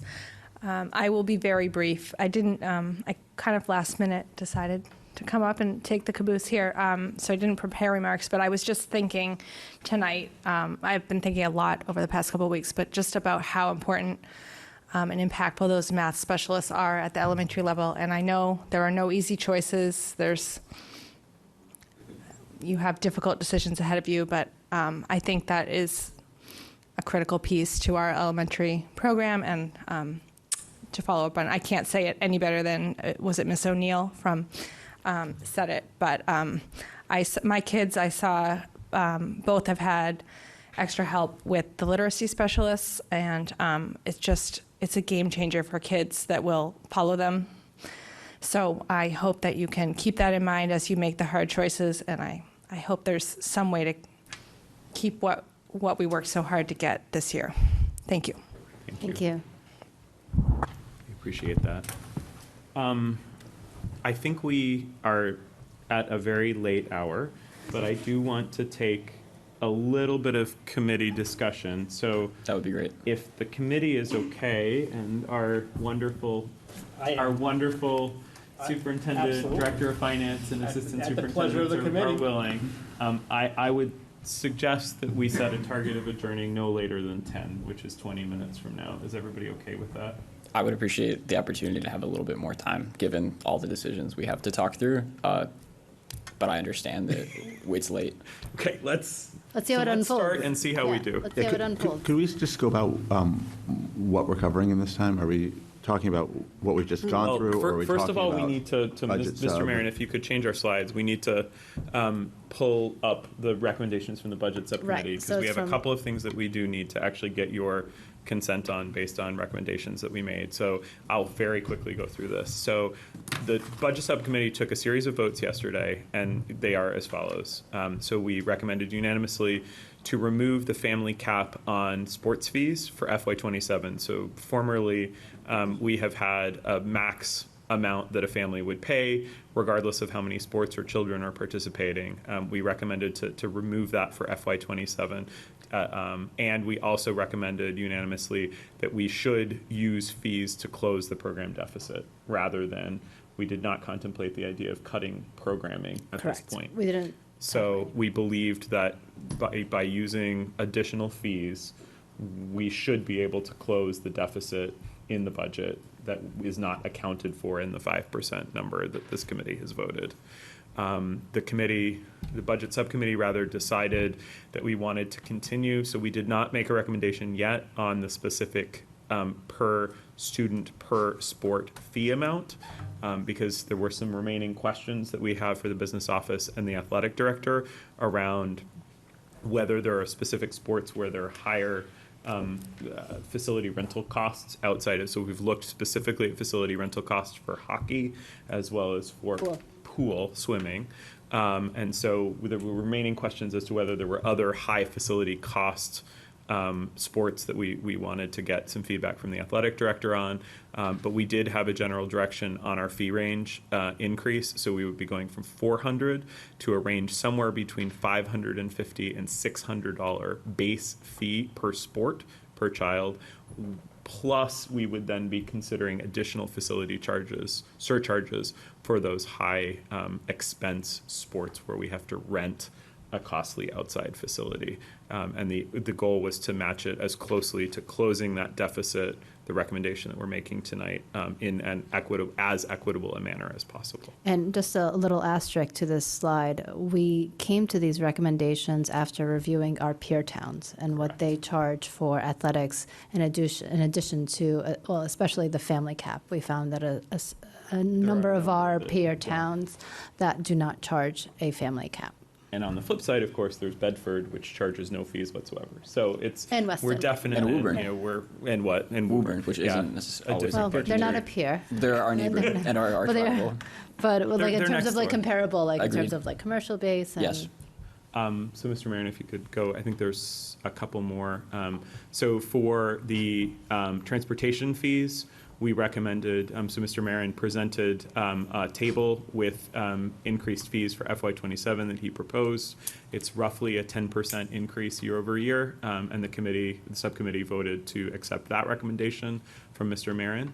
And then if you could flip to the next slide, we also, for those second, third, fourth meals, et cetera, we unanimously accepted the recommendation to increase the fees by 25 cents to $1 over the FY26 fees. So you can sort of see the different categories here with FY25, 26, and the recommendation that the committee accepted for FY27. That does not, just to reiterate, that does not change the fact that students First one's free. still get free breakfast and lunch for their first meal. This is only if they buy a second or third or fourth meal from us.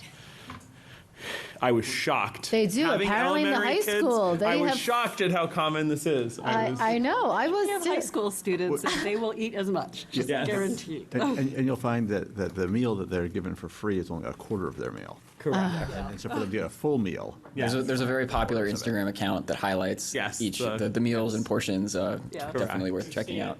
Yeah. So On the elementary level, we talk about food waste, so that's yes, funny. Exactly, it's the opposite. So in terms of, is there any discussion on, I think found that we felt that the nutrition fee rises and the transportation fee rises we just accepted Mr. Marin's recommendation because we thought it was a very thoughtful recommendation. Happy to take any discussion on these, but if you wanted to have more discussion, I think the idea that I have for tonight is that the committee adopt, if it's willing, as the committee's position, the recommendations that the budget subcommittee has made, which will then allow us to finalize the athletic fee, as long as you like the direction that we're going in around the athletic fee. But I think for the nutrition and transportation fees, there's We landed no on the further fee work to do. recommendation, This is a final take on what we think we need to do. Just in the interest of time, my initial thoughts on this. One, I was a little bit curious about why whether a staff member gets a hot lunch versus a cold lunch, why it goes up a different amount and things like that. But I'm generally okay with, I don't understand the rationale of how you came to the specific increases and. That was not a question we asked. Yeah. So it used to be separate, and now it's the same price, is what we're suggesting. Okay, that works for me. I'm generally okay with the transportation increase. Just understanding that we need to be increasing on athletics. I just don't have the background. I know you compared a lot of things. I wasn't able to be there live for the subcommittee meeting, and it wasn't on WinCam yet. So I would love to get more information, or to see sort of what those comps are and. I'll send you the link to that recording. Would that be helpful? That would be great. Yeah, I'll send you the recording. Or is it easier for Mr. Marin to just quickly explain where the increase came from? And I'll say that on that, I guess I was wondering, so I wanted to really understand the impact on the families, how it compares to other towns, and the impact on our budget, how far that would bring us. And get a sense. I just don't know what sort of the upside on these like additional rental fees and things are. Could I make just a thought? What we heard tonight for feedback, and I think that people on the committee want to have a conversation about math specialists, and I'm sure some other things, right?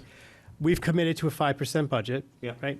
We have to get that done. So I think that it would make sense to me that we meet next week, okay? And these fees may be it. Fees may not be enough, but if you're going to ask me to look at scenarios, if us to look at scenarios for how would we bring back math specialists in a 5% budget, then That's a different. this could have an impact on, right? So maybe we should table. Yeah, and then, yes, yeah. I guess what I would like to get from the committee is, do you all, so we can leave transportation and nutrition aside, but I would definitely like to get a read from the committee on whether you feel like the direction we're headed in athletic fees is broadly something that, given what Dr. Hackett just said, So is we broadly didn't settle something. on an actual fee Correct. amount. It's just direction, saying close the deficit, just conceptually, close the deficit, optimize for that, no family cap. And remove the family cap. I was just going to say, I think conceptually trying to close that deficit makes sense. Okay. I just don't know, I don't have enough information on the rest of this, and I definitely want to talk about the math specialists. Okay, so Yeah, someone who sat in on the budget subcommittee meetings as an attendee, I really appreciate your stewardship, how thoughtful you guys were, and I think these recommendations give us a great starting point, such that the athletic director has kind of a direction to go to, and Andrew and others to look holistically at the programs that we're offering and the revenue that will be coming in. So, Dr. Hackett, would you like us to make a motion to allow your office to at least get the work done, to get to that 5%, but also with the direction that we wanted? So what you're asking, and I think, Tom, I didn't hear you comment on this. What you're asking is, are you okay with the direction of elimination of the family cap? Correct. Right? And also that we're trying to cover the full deficit. Right. So if you're comfortable or not comfortable answering that, then that's what's in front of you right now. Yeah. Because I think we need to, in order to get to the 5%, we would, if you're not comfortable with removing the family cap and the fact that we do commit to closing the deficit that is not currently included in the 5%, it's late, so I'm not making a lot of sense. But what I'm trying to say is, if we make the commitment to closing the deficit through fees, that means we don't have to find additional room in the 5% that would lead to additional cuts. So 2 questions. Yeah. I know we've talked about the $246,000 is the deficit. But I did think that in the opening remarks that there was something about 320,000. That was probably my fault. It wasn't opening remarks. I think I might have said that during the tri-board meeting. It's 200. Or, yeah, maybe it was then. In the 246, it's sort of this year, and then it gets inflated as we go out. Right. Farther, so it's close to 300 going into next year. So 246,000, that was this year. The deficit. Okay. It does not represent the total amount of operational funding, but it is currently the deficit that is uncovered by, so that was the portion that we intended to cover through the override budget. Yes. Right. Yeah, I think that's also where That was I'm one like- of our essential Okay. needs. Yep. Correct. Okay.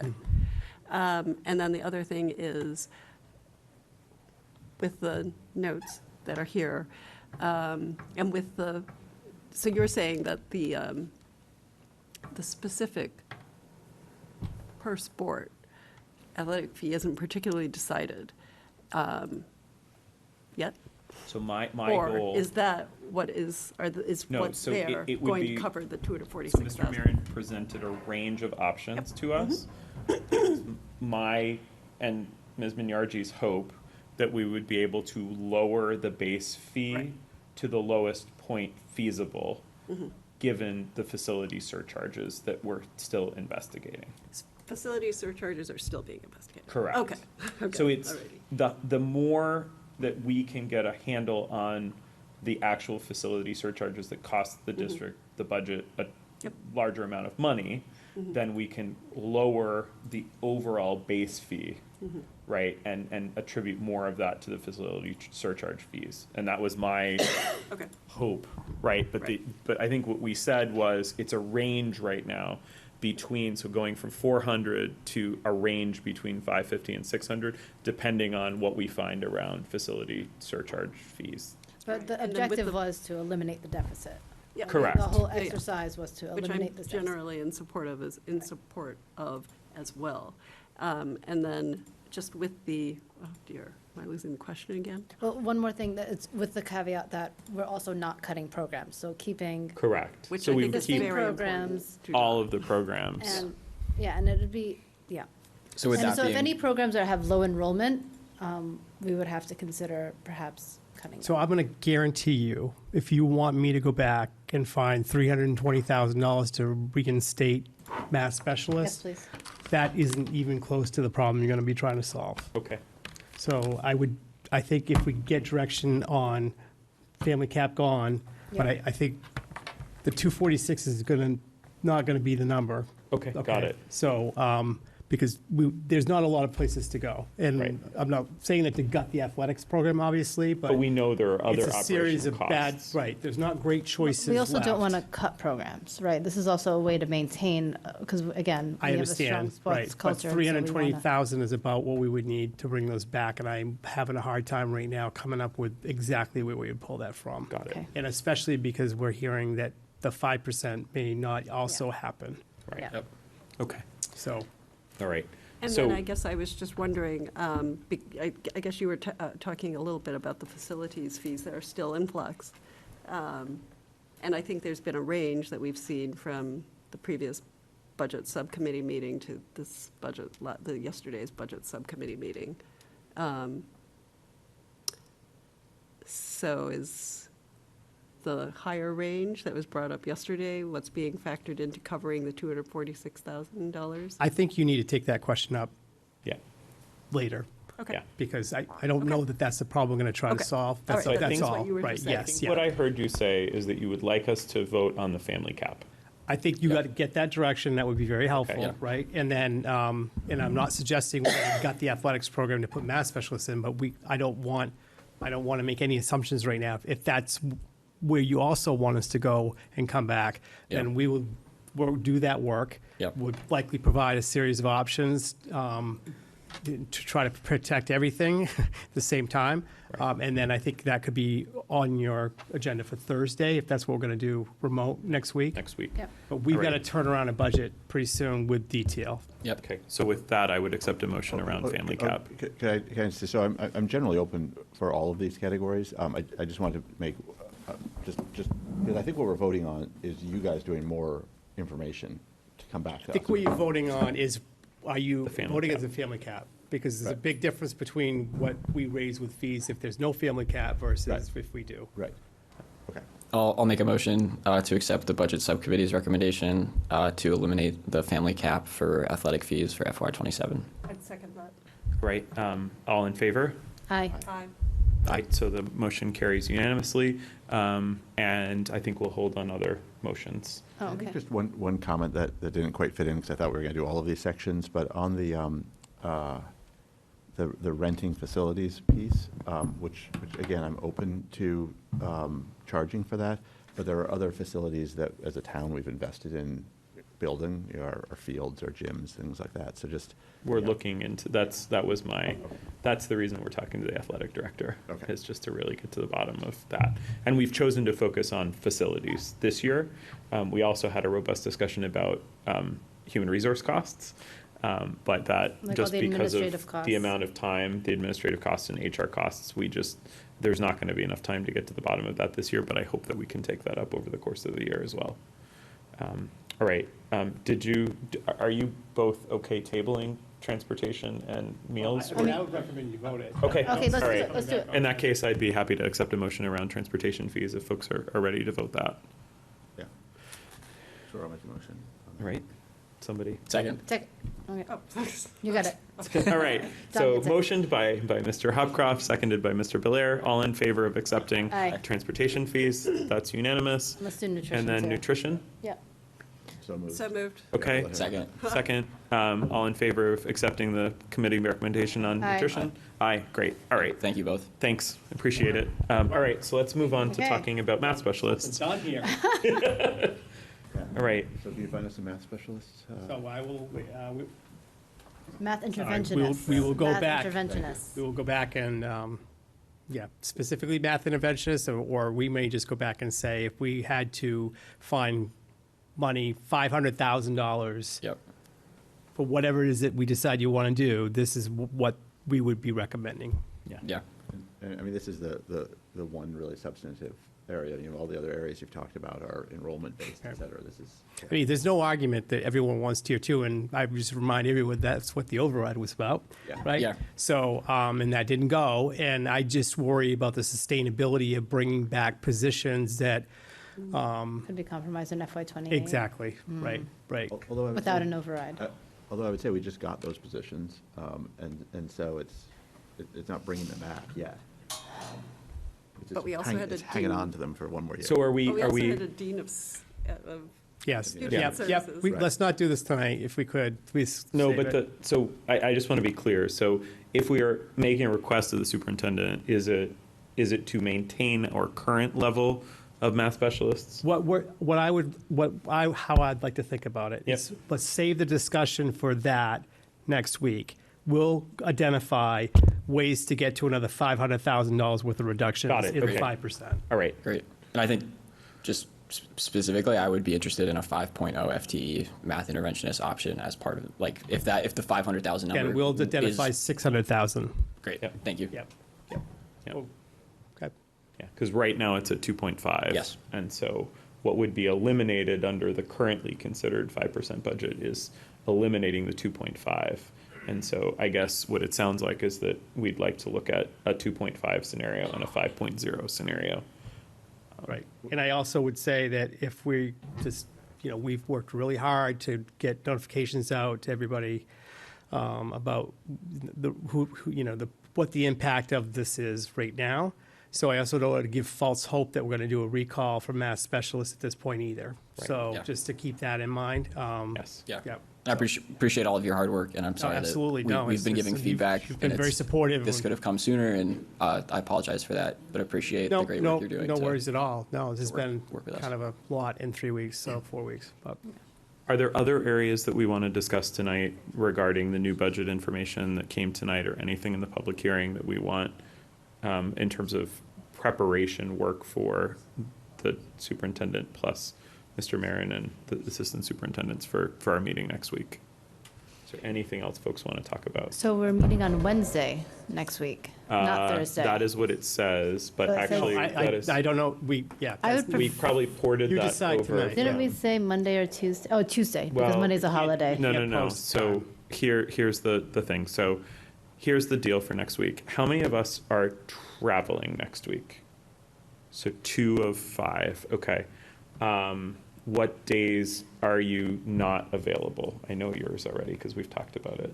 So Wednesday is your travel day, right? Correct. And then you're traveling back over the weekend, I'm guessing? Okay.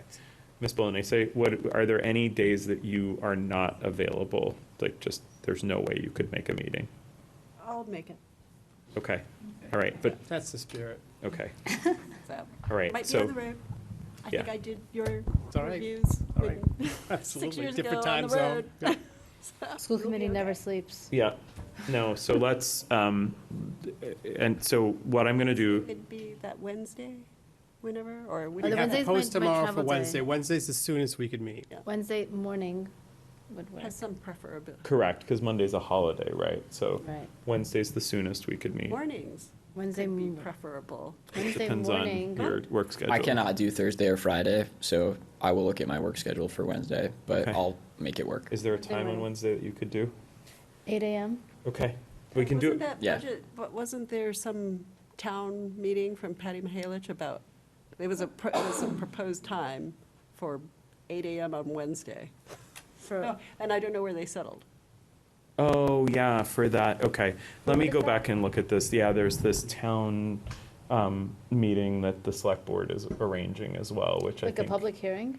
No, it's a, What it was. I don't know what We it need is. all of our Yes, participants, all yes. 5, hands on. I don't think all of us, Oh, you're but right. You're right. Oh, now I remember. But I'd love to do it piggybacked on that. Yeah, that would be even better. what time is your hard stop on Wednesday? Let me look at my flight. 1 second.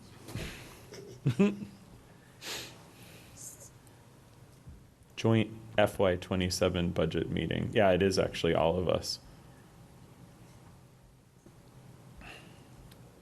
Broader than the group we had for the tri-board?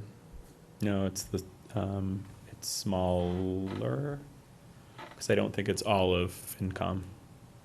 It's all of Select Board, all of School Committee, and it appears just the chair of FinCom, and then the town manager and superintendent. I haven't said I'm going. Yeah, I have not. Until noon. I haven't heard yet when it's being scheduled for. I'm available until noon. Okay, all right. So let's tentatively hold, I don't know, so what's your Wednesday Eight morning? would work. like? Okay. Yeah, it's all right. before work. Let's see if we can do it as early as possible on Wednesday morning then. Great. Should we do Great. it in person? No, no, not at 8 a.m. Okay. All right, and then our next public meeting in person after that will be Tuesday, so 28th. the 28th. So that's the other thing that's missing from here. So we will do our 30-minute meetings prior to Springtown meeting on April 27th and 30th, May 4th and 7th if needed. I'm hoping that Ms. Bedard can put out those. She's already on it. Okay, got it. Just so that they're noticed. They're out already.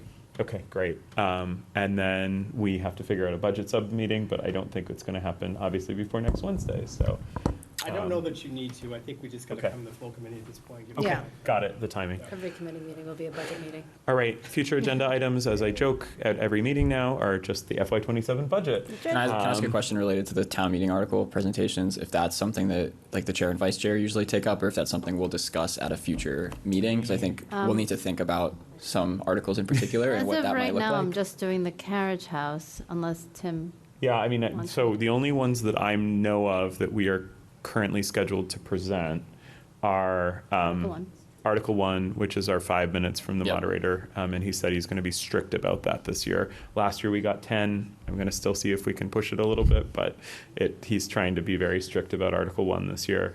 And then the literacy article, and then the carriage house. There's still the matter of what to do with the feasibility study, but I don't imagine that it will have a 10-minute proponent presentation given the vote of the committee last week. So, Would it be too late to revisit this next week, Wednesday, when we meet? Or do they need? Does anyone need to know exactly who's going to be presenting what right now? I don't think so. Okay. Yeah. I don't think so. If I can add two things. One, Mike Betancourt and I are going to be presenting the That's right, solar, sorry. Yeah. article. I just wanted to flag that if it's something we need to think about as a future agenda item. I mean, not I think that's it. So if it's okay with the committee, I was planning to take Article 1 and then the literacy. Because for me, they sort of work hand in hand anyways. That's what the chair does. Yeah. It's the chair's job. So, Yeah.